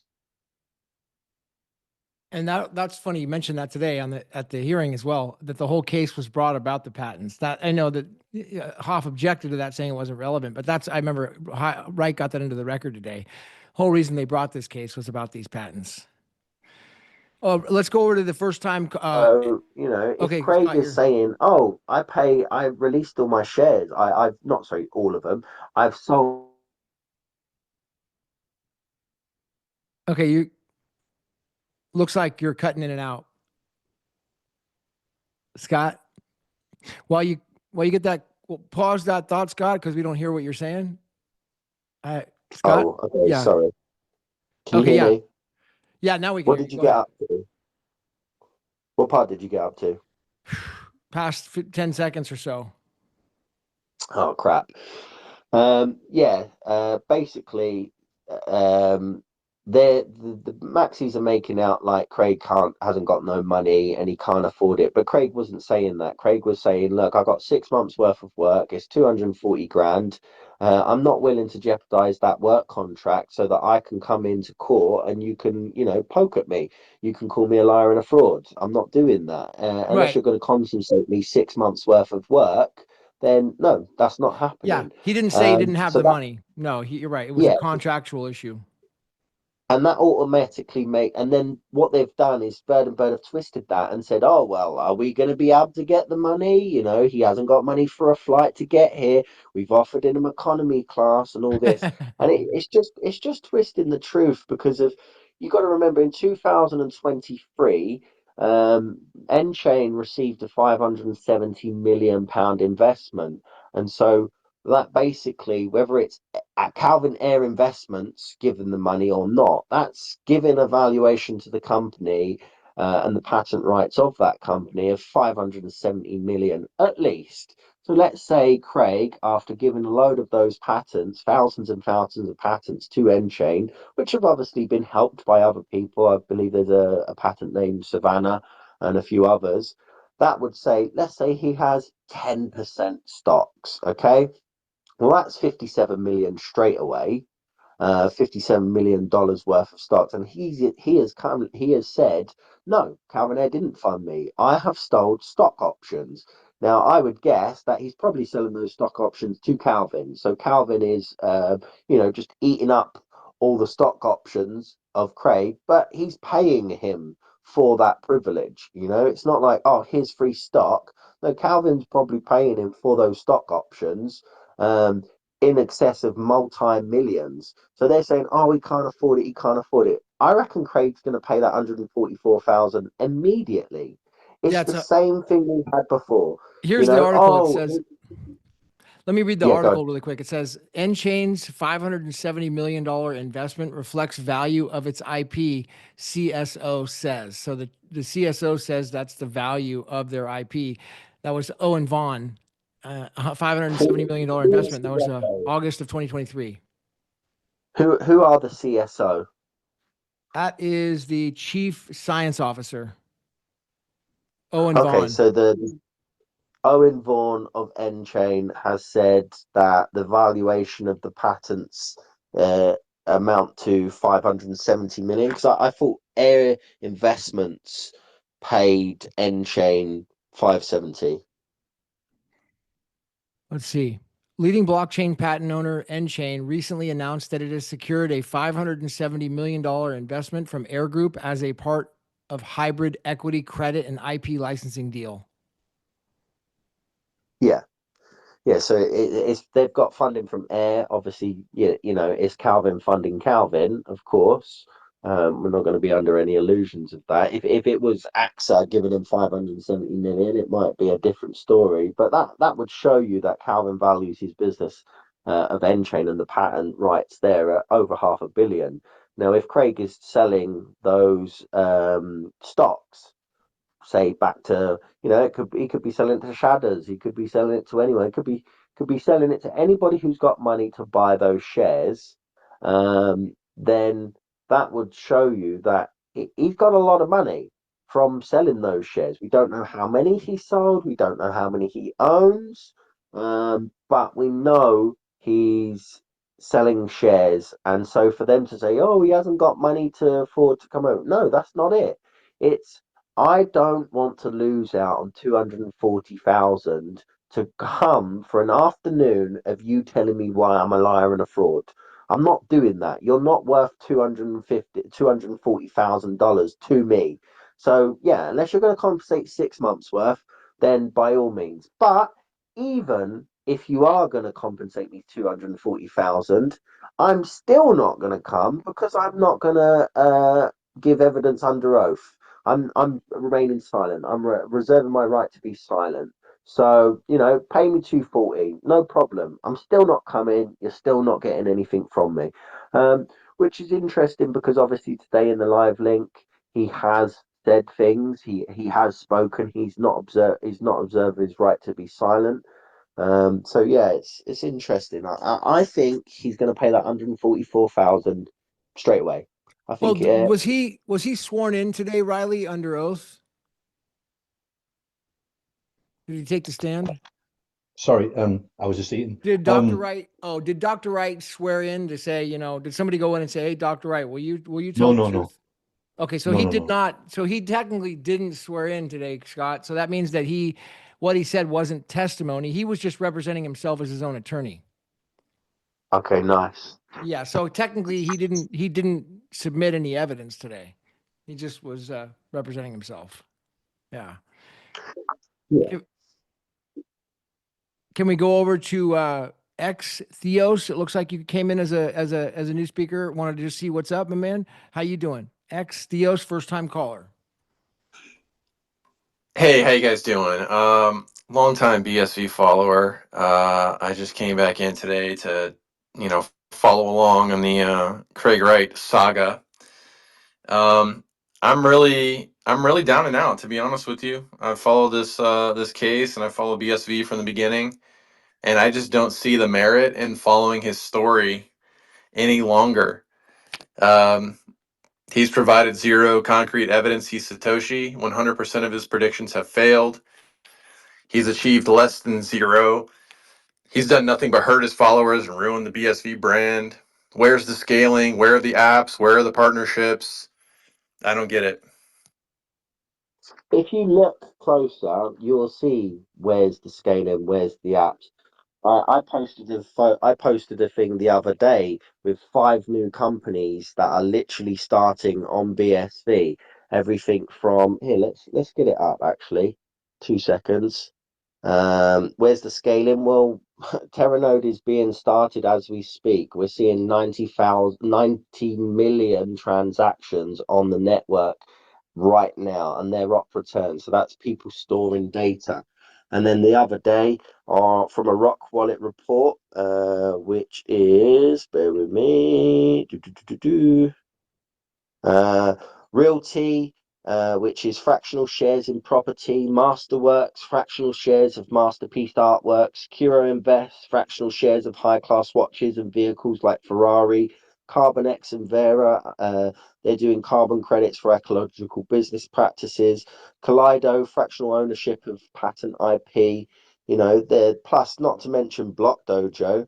Block Dojo also did a little expose on loads of different companies that they've put through this year, which Yeah. is where, let me go to that one as Let me make well. a quick comment here as well, Scott, while you're looking at that. And XDOs, and I'm not in any way objecting or saying that you're wrong in any way. I'm just, but I do want to make a point here about separating the issues. So while I would agree that there should be no king and there should be no reason to follow a king or some sort of a central figure, I would 100% agree. And I think that even Craig Wright would agree. So if your point is to not follow a king and don't listen to what some king tells you to do, I am 100% with you on that.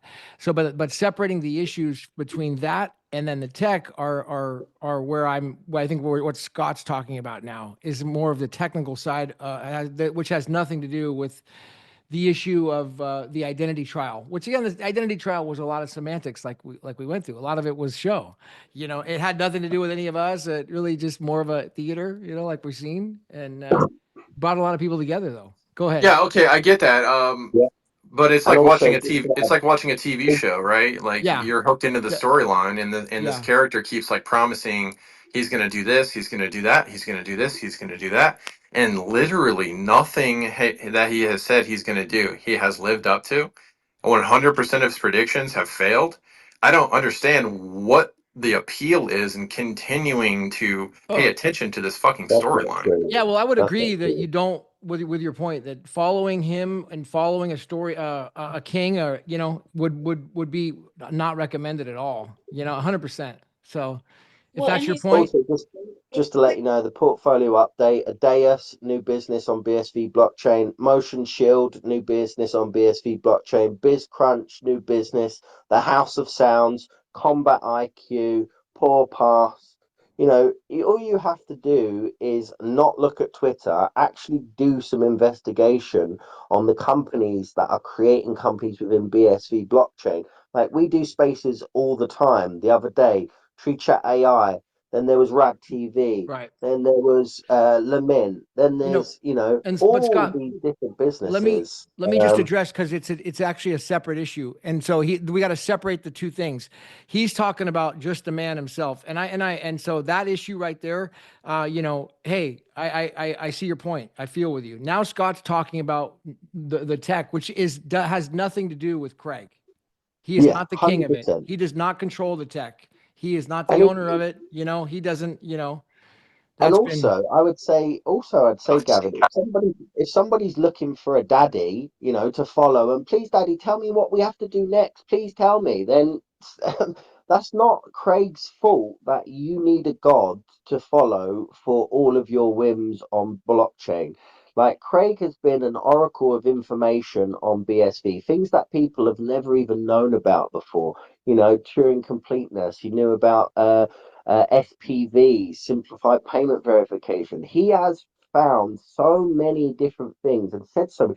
CC was going to go to prison. He said so many things, and he said, "Well, you know, you can follow that and go right. We have to religiously see what he's doing, otherwise BSV's never going to work. And then you're going to get a large fall, and that's your own fault. That's not Craig's fault. That's not anyone else's fault. If you need a hero and he's not the hero that you need, sucks to be you, because the majority of the rest of the community, we don't care about Craig as this big religious leader and this big point of authority. Yes, we respect him because he rebuilt Bitcoin again for the second time. And yes, he has the audacity to stand in the face of companies like BlackRock, like Vanguard, and say, no, I will not do what you're doing. I am going to create a micropayment system that is a mutable ledger of truth. If you need to follow a leader, go off and follow your leaders. But Craig's never professed to be the boss of BSV. He's always said, go out, build it. It doesn't work with one man. We need the entire 8 billion people on this planet using BSV for it to work. So, I think what you're saying is just stupid, personally. Thank you, Scott. Did you have any response there, XDS? I mean, whether you like it or not, I mean, Craig Wright is the face of BSV, and he's done nothing but tarnish the image and lie to everyone, and he's hurt all of his followers. He hasn't scaled the network like he said he was going to. Obviously, InChain and Craig were in charge of doing that, and it hasn't happened. He said he was basically Wait a minute. Wait a minute. You can say that he's lying and that Craig is all the things under the sun. That's okay. But saying that the network doesn't scale, that one I won't let pass either, because you can go to what's his face, coin.dance, and see the charts. You can see that we now have 90 million transactions per day, having more than 98% of any movement on any chain on proof of work. So that one I won't let standing. Yeah, and if we go for along those lines, okay, well, Stephen Matthews, he's destroyed BSV. Everybody's crying because Stephen Matthews has caused, but Calvin Ayre's caused the shame and discrimination to BSV. No, this is bullshit, absolute bullshit. It's bigger than one man. Nobody at Amazon Web Services is going, oh, well, this technology, it completely relies on if Craig is Satoshi, well, this technology, Craig could go out and murder 20 people, and BSV will still do the same thing. It doesn't matter. And people aren't investing in the man, they're investing in the tech. All right. Hey, Scott, we've got a Terranode engineer up on stage, so Oh, I'd who? love to light address the comment about scaling the network. Oh, Light? Mm-hmm. Okay. You're with Terranode? Light. First time caller. Over to you, my man. Light. I'm not hearing him. Are you guys? No. He might be I rugging. can't hear him. Are they speaking? He was trying. He unmuted, but I don't think his mic's working. Maybe a drop down and come back, and We'd I'll. love to hear from you, Light. You're up. Oh, he did an emoji. Okay, well, yeah, try unmuting again. Maybe your first, you try a new browser or come back and go down and come back up. Because it's Twitter's got or X has a funny little bug on the sound sometimes. Browser app specific. You got to drop down and come back up. Close down your whole app. Sometimes you got to close down the app. Yeah. Yeah. My space shut down 3 times. The first 2 spaces completely shut down. Yeah. So I've seen a few of Light's posts. I believe Light is a developer working with Terranode. I've seen him interact with Siggy and a few other people. So yeah, well, it'd be good to hear his questions, Yeah. because and XTO said that there's no scaling going on. So I'd like to have that addressed right now by Light. So that would be a good point to address by Terranode, to see if there is any scaling or if it's just BS. Because he says it's all BS. It's not happening. Fair enough. Let's hear what Terranode has to say. Yeah, I'd well, like I to agree with point- you that there's 2 different issues. Like you've got the Craig Wright issue, which is like a whole circus in and of itself, and you've got the network. You've got to separate that. I understand that. I mean, that's a decent point. Like maybe there is scaling going on. Maybe but this is a COPA versus Wright contempt hearing that we're all like listening to at the moment, and Well, I just don't get. I just I don't would get it. agree, Like, but you're the one that said that scaling wasn't happening. So I think Crypto Voyager objected when you said that. Nobody objected on the points you said about Craig. I don't think. Well, I mean, other than just more personal stuff that Scott said. But then when you went over to the scaling stuff, now we've got to address that. I would like to also just put in a little plug here. Yeah, for can the I just ask, where do you get your information from? Just out of interest, like I mean, obviously I was BSV. probably in BSV before you were, to be honest. Well, yeah, probably because regardless of that, where are you getting your information from? I've been in Bitcoin since 2011, and the reason I'm in BSV now is because Bitcoin doesn't do what it used to do. Well, So yeah, this that's why I'm isn't a, here. this That's why isn't I'm a here Bitcoin too. thing. That's why I'm Yeah. here as well. Like I was in the chats with Craig. Like I've spoken to Craig personally. Like I've been on the team. Like I'm on the team. But I have just sat and watched as like a neutral observer, and I've just witnessed like the fucking massacre that Craig Wright has done to BSV. Like he's not a hero. He's done less than 0 for BSV. His effect has been negative. It's been negative. I'd like In no way, BSV shape, or form has he been a listen, positive effect for the network scaling BSV wouldn't the price, exist without the Craig text. Wright.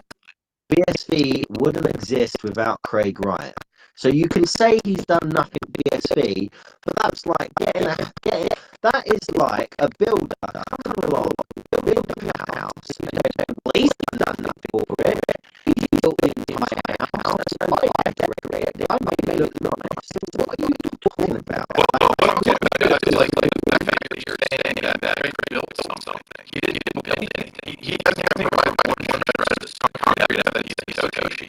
Well, we heard from Engine's Patterson attorney in the court case, and she said that Craig would come in, he would have a big whiteboard, he would go through exactly what processes, she would be surrounded by other development, and he would say, right, this is how I want this to be created. The developers would then go off, create his idea, and he'd go, no, not like this. And they would say, oh, well, what do you mean? We don't understand that. And he goes, right, like this. And she'd go off with that pattern, she'd approach it, and then she'd have to come back for more information on it. And she'd come back to Craig as the chief technical officer, and she would say, right, so I didn't quite understand this. We need further information to get this pattern granted. So what is this point? And then he would go over it again, and he would specify the individual things. That was all from Craig. That was all from Okay, Craig. that isn't evidence that he created Bitcoin. That's evidence that he has technical skills, which he does.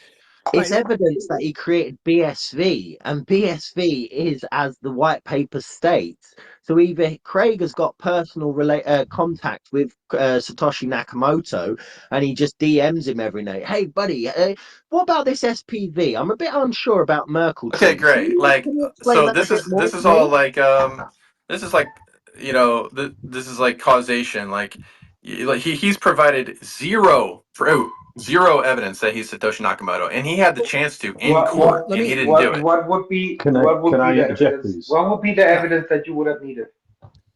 Sign in. Oh, I don't know. No, How no, no, about no, no, no, no, no, no, no. Excuses. Yeah, let him yeah, sure. respond. Let him respond. Yeah. Let's The have a civil evidence discussion over here. the evidence that I would What have would be the accepted evidence? that he is Satoshi Nakamoto would have been the same evidence that the court would have accepted. Something concrete. He For didn't. Concrete. example, He did not provide one shred of concrete evidence, and all of us are still here. So for It doesn't matter if he's example, Satoshi Well, or when you not. say concrete, what do you mean?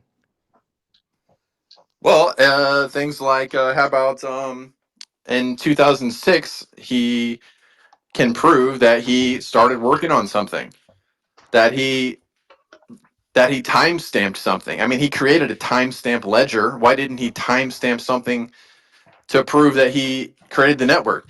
How does he not have any proof at all that he created BSV or that he created Bitcoin? None at all. did And so for example, one of the things that I would have liked would have been if he would show us the credit card receipts for the domain, or show us a screenshot that he bought that domain from the website where he bought it from.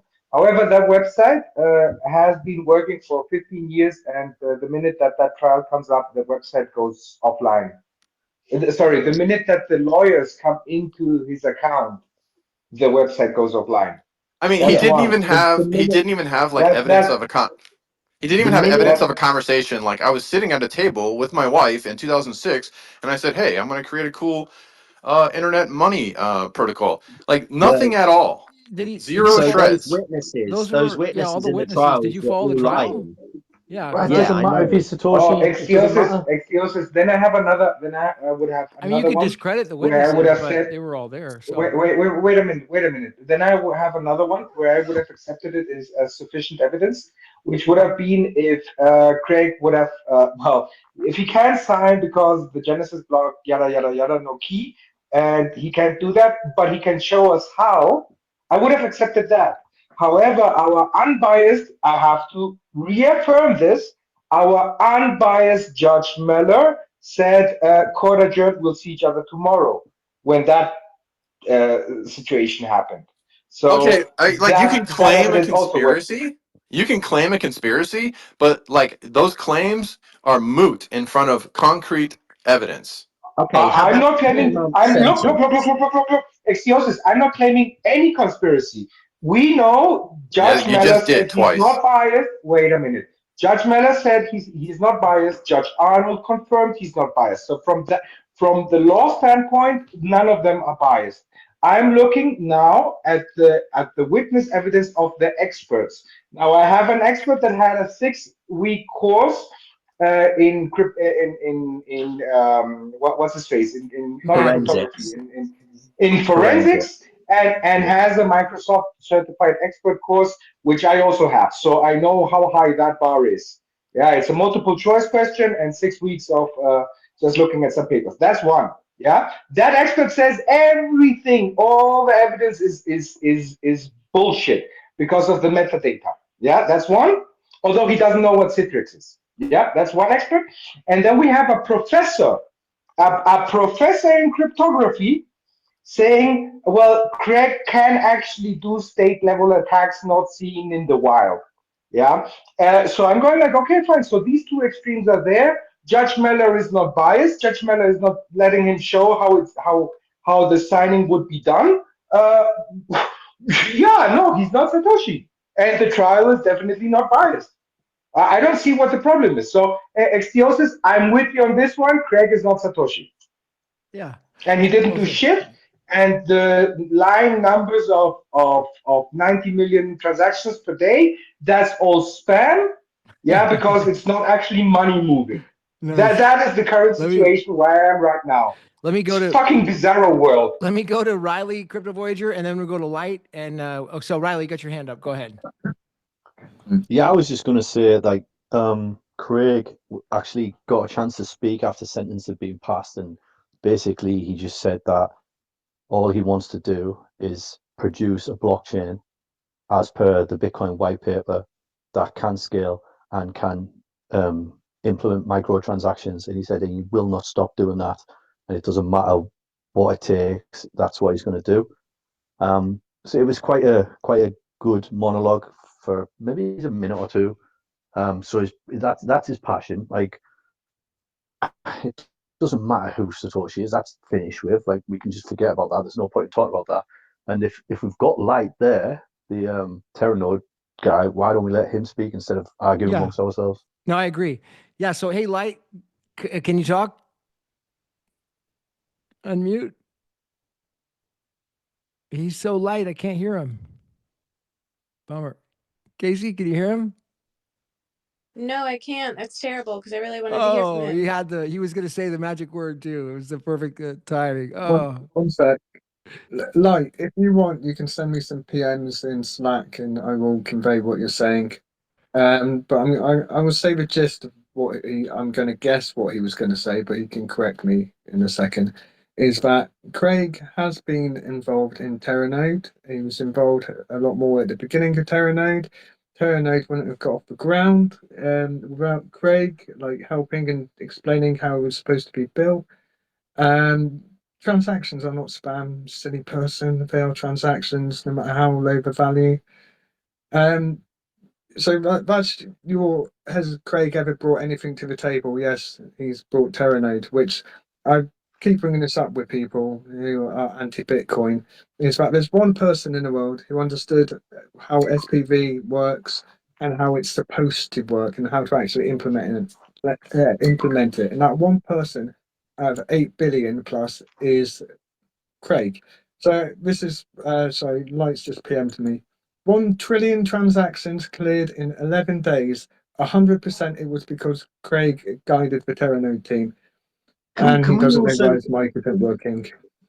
Joe, can we also talk about when other people have tried to create Terranode, when like people like Stephen Oh, Shadders, they yeah, attempted to create absolutely. Terranode, and what actually happened from that, and how Craig then obviously did make it. Let me give you a little bit more history than that as well. Before BSV existed, as you know, there was BCH, and basically I had strong inkling that we were going to get backstabbed by Roger Ver in the lot. No matter if you like him or not, the crew there was in the hash war. I do with air quotes. There was some backstabbing which went on, and myself and some others, we were going to do the protocol client to save the chain.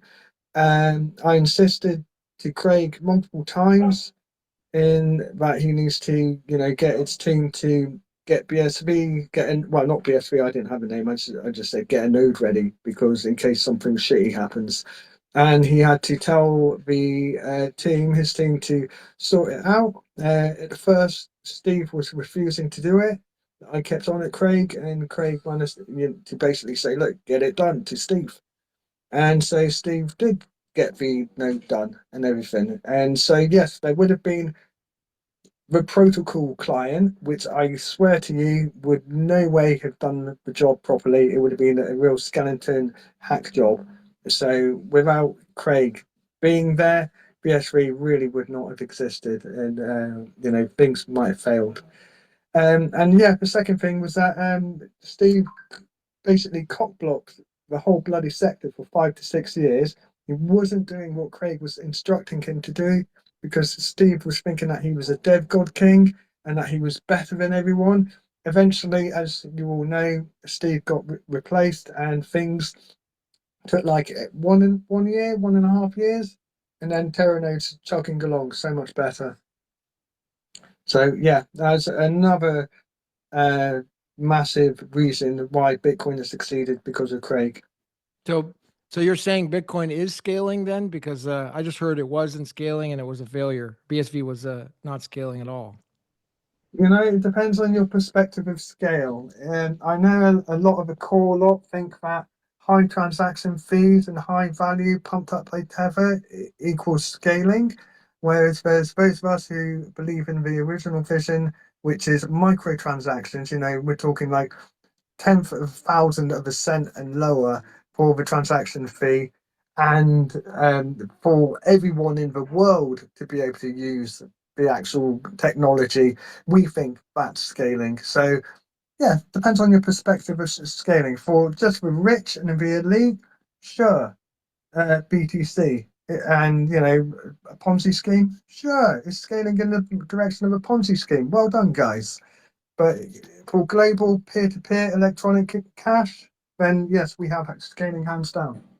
I asked now that we're on the subject, I want to ask the same question I asked this morning, which was, as a novice, okay, and don't take this as don't take this the wrong way that I don't understand, because I can understand the value of scaling and thinking, okay, that's great, but that's just at a surface level. As a more of a fundamental level, why is scaling so important? Because now on the opposite viewpoint, BTC, they do not want scaling. They want to keep it at the 7 transactions a second. So in their point, scaling is that's the perfect amount. And so I'm wondering, in your view or open forum, why is scaling important? Why does it matter? Well, just to slightly correct something there, Please. on the core side of things, they don't want scaling on the base layer. They don't want scaling on Bitcoin. They want scaling on Lightning.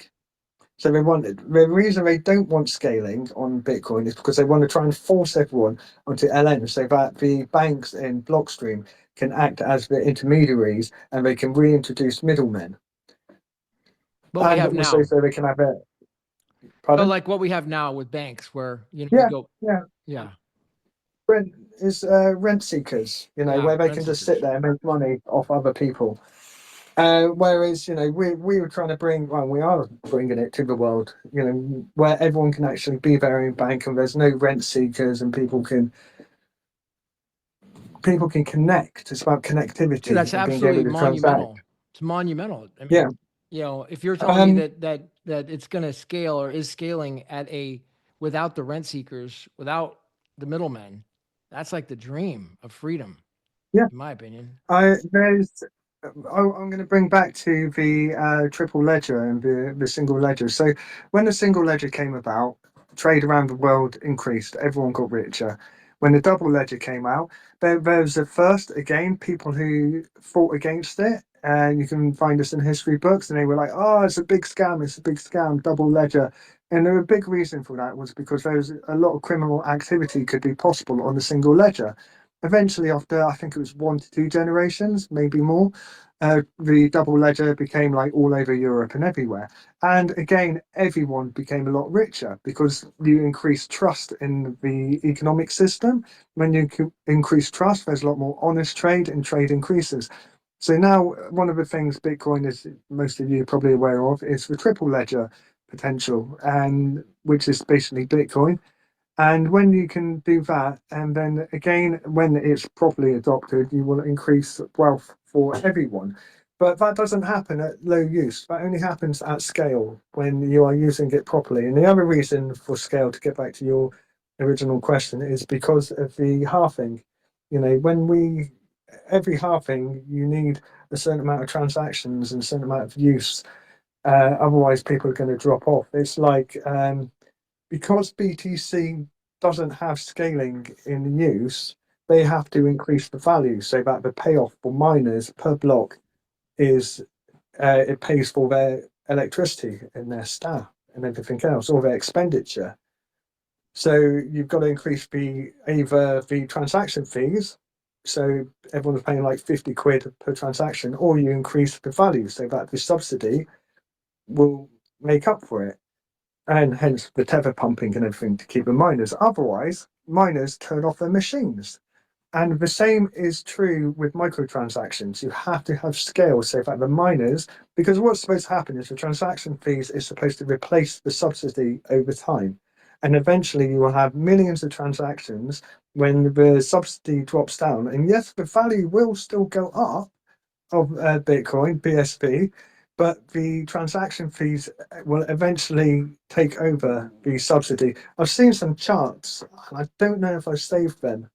Craig sent them to me ages ago, but yeah, there's a certain point in time when transaction fees take over, are supposed to take over anyway, and miners will then have the majority of their money started coming in from transaction fees. And if you work it out, this is from really rough memory, and like in the future, miners will get a ton of money from transaction fees, because it's not just people paying for stuff.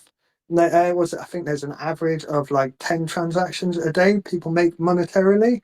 But when you consider that transactions do not mean just money, but data usage, say like internet, sending a packet of information from A to B, Light would be able to tell you more on that.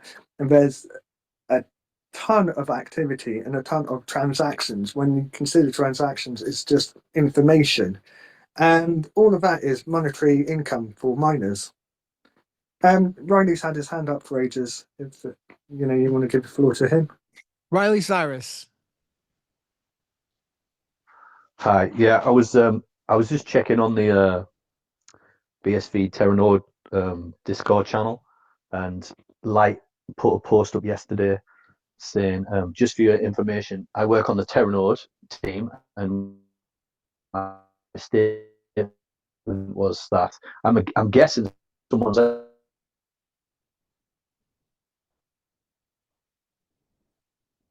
my statement was that the source was not available yet. If all goes to plan, I'm cutting off. Sorry. For me, you Hello? cut Can you off. hear me? Yeah. Yeah. Go on. Try again. What did I get up to? Try again. Right. Okay. Basically, he's saying that the source code should be available by Q1 2025, all going well. But basically, he was saying, he's asked this guy, why do you need the source code? Because anyone who is running a node would already have it. Yeah, and then Brett actually asked him a question, so I don't know if you want to invite Brett up. Brett had a question on there. Yeah, with I him, just so sent it to Brett. I just sent Brett a request, so if he can come up, go ahead, Riley. yeah, and basically that was it. He posts on Discord, not every day, but every now and then I just check in to see if he's posted anything new. And yeah, he's got a couple of posts from yesterday. So he works One at with Terranode or with Terranode. Yeah. He works on the Terranode. What exactly is Terranode? I guess is probably a better starting question. Now we've got Brett Banify. Good, how you doing, buddy? Welcome. Hey, thank you so much. Happy to be here. I mean, I was asking the question about like why scaling is important. Why is it important? Because it's ultimately like it seems to be we were kind of separating the issues between people who hate Craig Wright as a person, and then going and splitting that issue between, okay, well, you have a right to your personal hate and attacks. I mean, okay, that's objectively your opinion. But now let's split the issues and go over to the technology and what's going on with the technology, separating out that the opinions about, because there isn't any king in Bitcoin, as you said, there isn't any CEO, there isn't any person in charge, so with that aside, what is it about scaling? Brett, he keeps talking about it. I mean, he's talked about it nonstop ad nauseum. Scaling is everything, he said. He'd rather go to jail than stop working on the scaling, basically. Yeah. Yeah, so scaling and Terranode is, the first I guess the first node implementation that is really taking massive scaling into consideration. I wasn't involved at all on the development of SV node. I'm not involved on the development of Terranode either, but I at least have been privy to some discussions and meetings, etc. The reason why scaling is so important is because the way that Bitcoin is supposed to work is that it works the exact same way as physical cash. And the importance and value of physical cash is that privacy is preserved. The problem with privacy being, the difference between privacy in a pseudonymous sense and privacy in an anonymous sense is, we live in, a day and age where there's some horrible things that happen. And there's a lot of powerful interests that want to continue to make sure that those things keep happening. And when a system is able to completely obscure the flow of funds, then on the one hand you have very hardline libertarians that feel like that's really great. No one should have any view on anything to do with anyone's finance choices, etc. And that's really an admirable, in a lot of ways, goal that they have, right? Because they think, well, each man is an island, right? We should all sort of be in charge of the goings on of our own world, and we shouldn't really have any any oversight, because these opportunities for oversight, they do represent opportunities to where people can be exploited.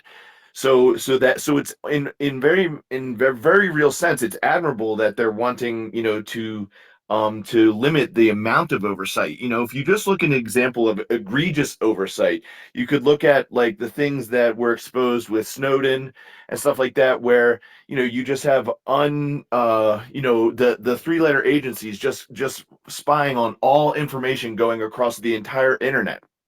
And and when you think of that in terms of payments as well, I mean, it's a nightmare scenario. You don't want, a new administration entering into political office and just deciding, okay, you donated to this particular candidate last year, or you had this, this transaction that supported this charity that we disagree with. We're going to make your life a living hell. So you want it to be really difficult to find information about what people are spending money on. And Bitcoin solves that, but it doesn't solve it by obscuring everything. It solves it by in a way that depends on scalability. So, my good friend Zach, was developing Zach Wins. He said you hide it in the fire hose. So when you're talking about millions of transactions per second, and every one of those pieces of information has some level of its own security attached to it. It could be, an encrypted message, or there could be different levels of sort of although the ledger itself is public, you can also encode and encrypt information on it that can only be received by a particular sender, etc. Right? So the idea is that not that we solve the privacy problem by just eliminating any oversight whatsoever, but we just do it. Bitcoin is this perfect balancing point that takes the needs that we have from, to ensure that we can stamp out the people of ill repute, because that's the problem with the world as it is today, is that, the people of ill repute, they have, managed to get a hold of the system, and once they're a hold of the system, they want to ensure that it's just going to continue to serve their benefits, etc., their objectives, how they can exploit people, how they can, build these trafficking rings, these drug cartels, like this is stuff that is in plain daylight now. And so Bitcoin solves that by saying, look, if you have a reasonable reason to pursue a line of funds, and you can, obtain you can obtain warrants to determine, just in the same way that you could do this with any financial system. And this is a necessary step and process to actually interfacing with the rest of the civilized society, because you have people like within BTC, etc., and God love them. Like we have a lot of disagreements with them from the technical side, but there's also a lot of things that you can love about them, because they just want a solution that works for them. But it's like, a little child that wants a popsicle for dinner, and they don't realize that, the popsicle is not a good choice for dinner. Bitcoin, as Satoshi designed it, is the solution that all of these libertarians, that all of these advocates for freedom, etc., it's what they want. They just don't realize how much of a golden opportunity is staring them right in the face. Part of the reason why they didn't realize that is because at its outset, Bitcoin wasn't able to scale. So they could, and they, some of them have a fear of economic competition, right? We can go down that rabbit hole as well. But when you're forced to work for your say and for your voice in the network, then suddenly me, with my little neck beard in my mom's basement, keeping track of the full ledger. Oh, I'm supposed to now go out and buy a new hard drive because, IBM wants to, or AWS wants to certify some information. Well, screw that. We don't need any of that. So it's almost like this moment where, sometimes I think of it as when you are in your mother's womb. If someone were to say, do you want to leave the womb, you would maybe say, no, I don't. Everything's taken care of for me here. I don't want to grow. I don't want to expand. Right. But there's a whole world out there. When Bitcoin, hatches out of this egg with this Terranode implementation, we're going to see that the Satoshi design, not in a theoretical sense, because that's the problem, is that when we describe it, hey, theoretically this scales. Theoretically, we can preserve privacy and we can do all of these things while still enabling, instantaneous cash payments for the world. People, they just lack the ability to fully understand something in theory. They need to see it, put their hands on it. And what we're seeing with the implementation of Terranode is we're seeing the exact same scenario that happened with the implementation of broadband on the internet. Because for a while, the internet was just like, oh, this is cool, this is cheeky, I can go on message boards and I can find other people that like anime, but the reality is that the economic and the commercialization of that system didn't really spring into place until the bandwidth was there to actually support these new innovative use cases like Netflix, like all of these things that now we think of as the basis, the backbone of the entire internet. Well, like the exact same way, the exact same thing, but to an additional order of magnitude is going to happen with the ability to certify information, to be able to use Internet of Things, trustless systems, replacing the legacy financial system. I mean, so much is possible once we have a scalable Bitcoin, but we actually have to have that in place, because just using this is theoretically possible, that won't be enough for most of these people. Won't be enough for most people. And you made a point there that developing Zach Wins told you about how you hide it in the fire hose. What does that mean? That means that, there's so much throughput of information that the NSA can't possibly, keep tabs on it all, right? Because we're not just talking about using this as payments, and et cetera, but even if we just focus on the payment side, right? When we're using it as digital global cash for the world, and we have 8 billion people that are onboarded to this network because it is by far the most economically efficient, the most competitive, everything that that we've built through the westernization of our globe all leads to Bitcoin. And then now we take it down, but it's no longer in service of only the people at the top, right? Bitcoin is designed to Craig often talks about it, to give the small man an opportunity. There's people out there that don't have financial backing of Jeff Bezos and this, that, and the other, but they can contribute to the society in brilliant ways. And Bitcoin gives them a level playing field where and suddenly now we can choose where we want to spend our attention, where we want to spend our time, right? We don't have to rely on an algorithm. The algorithm doesn't serve us any longer. We become the builders of our own fate and our own destiny.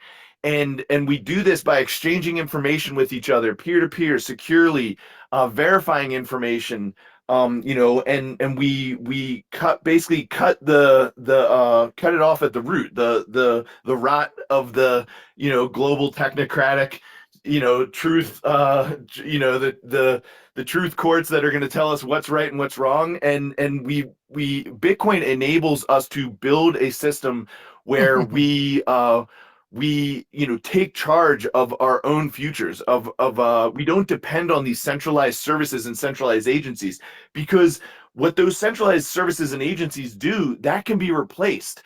It can be replaced by a small man, someone that's just developing his own system or his own theories, etc. And so what you have is you have the level playing field, and you have the informational throughput supported by BSV, by Terranode, to say, okay, if you want to come along and you want to try and censor all of this information, there's just too much information there to censor, right?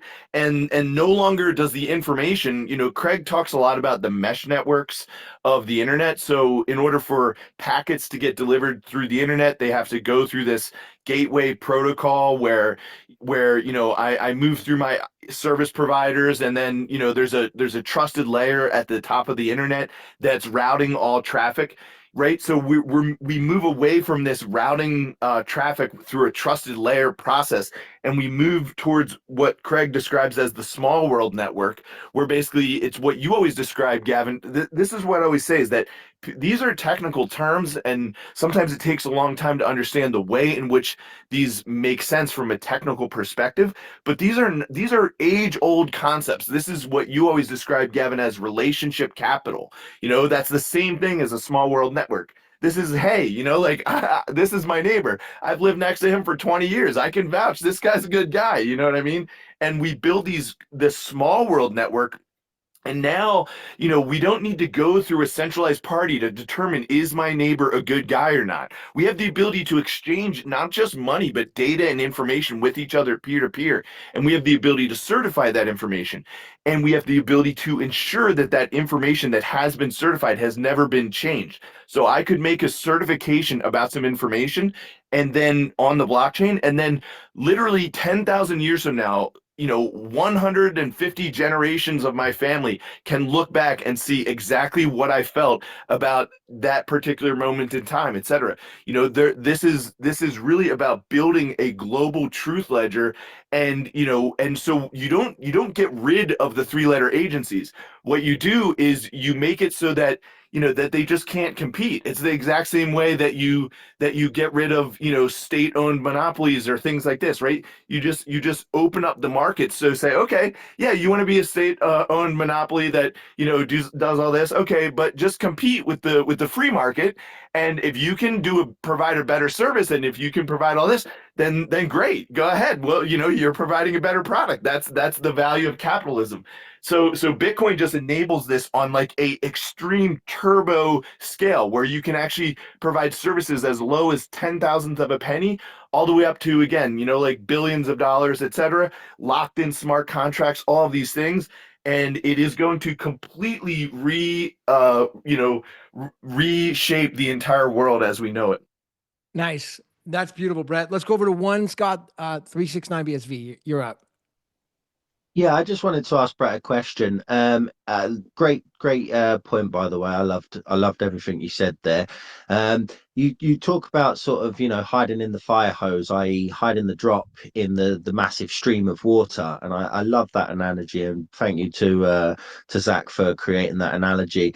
Um, some people may sort of then, obviously, we're talking about anonymity on other networks, creating access routes for people to pay for human trafficking and things like that.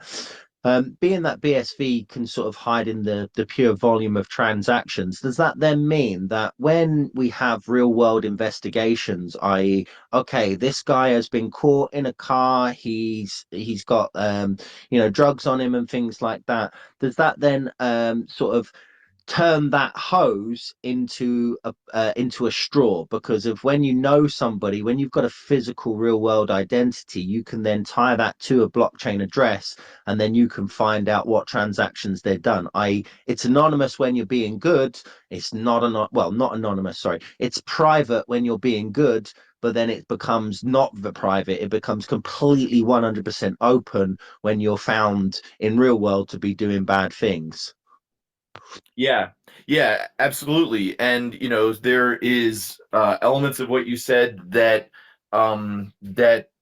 relate to some of the ideas that it does hold us to higher standards of account. And Craig uses the example of the ring of Gyges, where, okay, well, when you have the ring of power and you can slip it on and become invisible, now suddenly, who took that carrot out of Farmer Fitzgerald's fields? I don't know.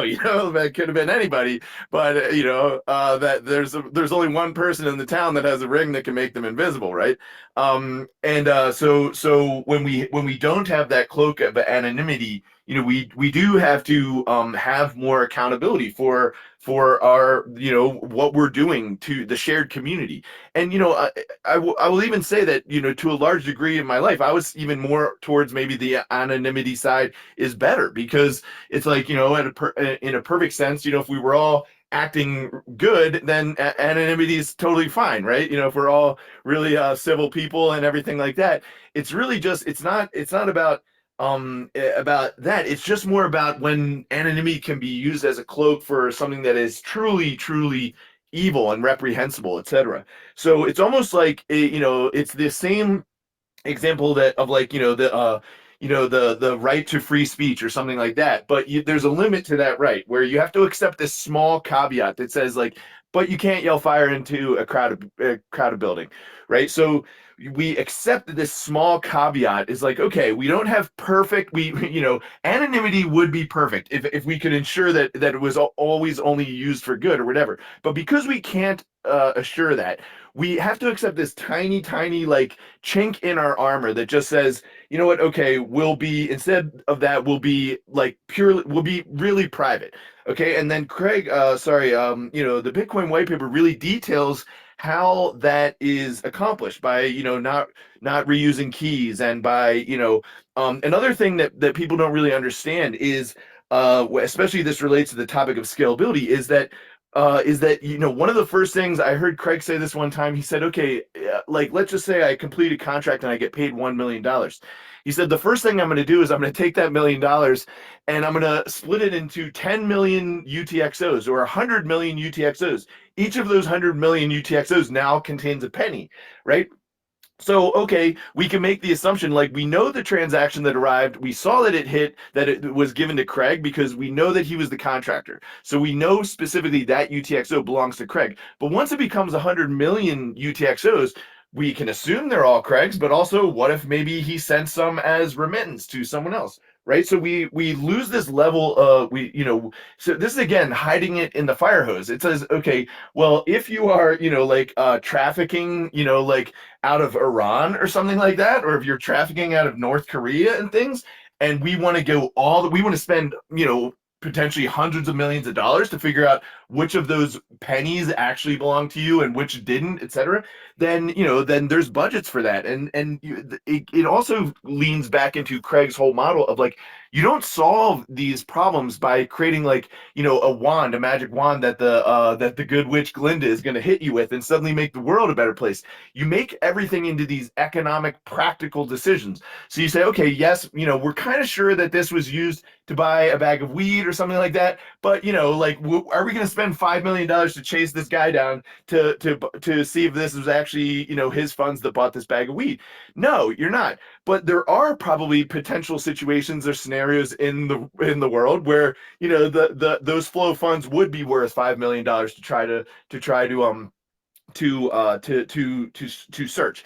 And sometimes those will be used by bad actors. There's sometimes bad actors that operate in positions of power in the government, especially in the government, etc. So it's like, again, it's not a perfect solution, but what you do get is you get to take away the bully pulpit or the club of the state to just say, hey, we're not really sure if this is the guy bought weed or not, but since we have a centralized database that contains and controls all transactions, we're just going to flag it anyway, right? When you have a centralized model, you're incentivized to sort of be extra, like, hey, we can't be certain, but we're just gonna flag everyone who put 420 in their hashtag or something like that, right? That's an excessive use of like what should be a very limited power, which is the ability to follow and track the flow of funds. And then, yeah, the other side of that is just really, it goes back to that hiding it in the fire hose, because you can do so much, and it depends on the scalability of Bitcoin, because if you don't have the ability to change your $1 million payment into 100 million UTXOs, each of a penny, then if it costs more than a penny to send them, then you've effectively just like burned your $1 million, but into ash. But if you can send those for 1/10,000th of a penny, then you're spending a 10,000th of your wealth's tax to ensure that you maintain privacy over it. And so this is why I get so kind of like, well, it's par for the course with people who are on the small block side, but they talk all the time about, oh, Bitcoin's not private, and it's like, no, it really is private. It's private by default. If you think it's not private, then show me Satoshi's coins, point to which ones are his. We still don't know, even though he's the primary principal creator of the entire system, and he was the original miner. No one knows which ones are his. We can guess, but we don't actually know, and that's because Bitcoin is private by default, and it depends on that scalability to actually all of these different pieces really depend on each other, which is part of the genius of the entire system. Nice. Thank you, Brett. Let me go over to Joel, while we have him up here, about just to go back into the court stuff about what happened here with the MetaNet situation. Let me just read this part about, this is from the case today. It says, BitMEX Research, CSW, COPA are an organization with the purpose to sue me. They started this. I did not start this. They sued me. The entire thing was because of patents that I created, and they integrated that into BTC, etc. BitMEX, CSW. I did not set up MetaNet site. If other people make that claim, that's not my issue. What happened with this MetaNet site, Joel, exactly in this court case? I'm not seeing it in the judgment exactly what he determined about MetaNet. And did you want to comment on that? Right. Yeah. As far as I understand, COPA's reasons for contempt is Craig took down the notice that he wasn't Satoshi off the MetaNet site early, and the claim that he's saying he's Satoshi again in the passing off thing. But as I pointed out to Mella, firstly, there was no notice on the site in the first place, because there's no requirement for me to put up a notice on the site. And secondly, Craig has no control over the site. But COPA are just so brain dead and delusional that they cannot let it go that Craig doesn't control the site. That's how terrible their research is. It's just ridiculous. So they're claiming something which never actually, it was never there in the first place. And as I repeated to them, yet they still can't let it go. And it just shows how demented some of this is. It's just like, what? But because they can't even prove it was ever up there because it never was. I never put anything up there because I didn't. I was never required to. Did they bring that up in the Um, court today, Riley, or yesterday about MetaNet and saying, "Hey, you put this up here, didn't you?" Or did that come up at all? Yeah, I think it was mentioned today, and Craig said that he had nothing to do with it. And then I think I seen Joel put something on his feed saying that it was nothing to do with Craig as well. yeah. I've got loads of proof and evidence that I'm the 100% shareholder. Craig's never had access. Craig's never been a director. There's only ever been one director. But I've got, the control over the web server. And that, I've got control over where the website was set up and all of the above. It's, and I sent Mella in a bunch of stuff. So that's why Mella never brought it up because he probably feels like, oh yeah, there's enough proof.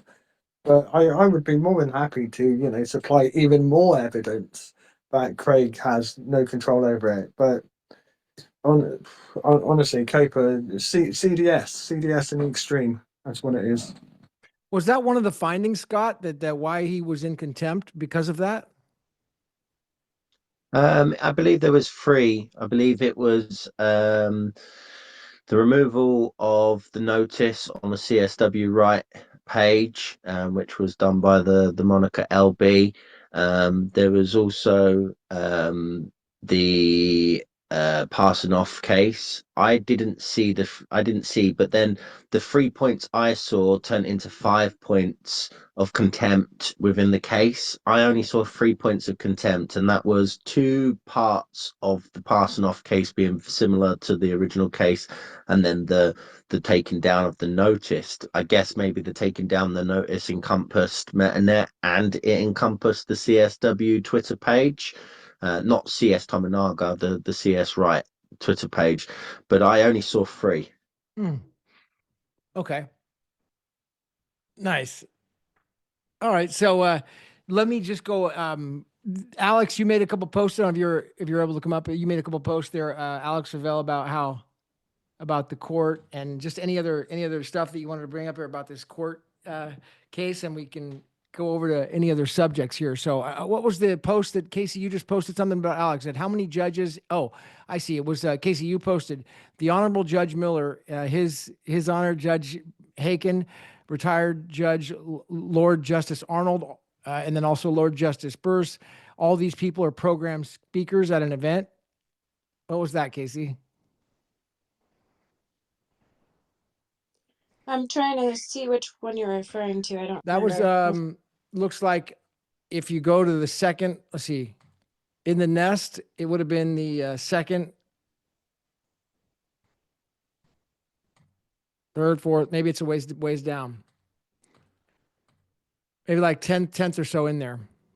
Anyways, it said it was.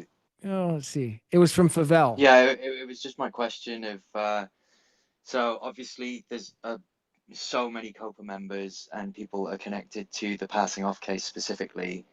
What are the chances that one of the UK judges in that court or multiple of them have done work similar to the work that a judge did for Enchain? And if that's reason to recuse Mellor, well, isn't that reason to say that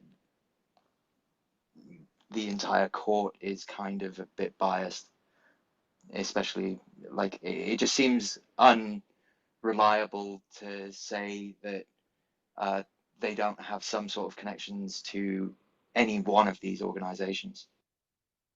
Yeah, I bet you're right. That would have to be brought. All those organizations, did they do any work for them in the past? Yeah, before they were judges, when they were attorneys. Yeah, see your point. But Crypto Voyager says that we're coping if we're thinking that Miller is ruling on his own recusal is bad. That's all. That's fine. So, that's just how it works. He said. Alex, what are your thoughts? Yeah, that might be the case, but that's why we've got multiple courts. Exactly. Nice. Yeah. Joel. Can I just want to bring back to the technical issues a little bit. You were talking about the anonymous nature and the pseudonymous nature. Oh And I yeah, want to Brett point was. Yeah, that was something really out. good. The as you know, Brett was also rightly talking about the transactions of like criminal nature and such. And what I don't know if many people heard of James Donald. I know some of you have.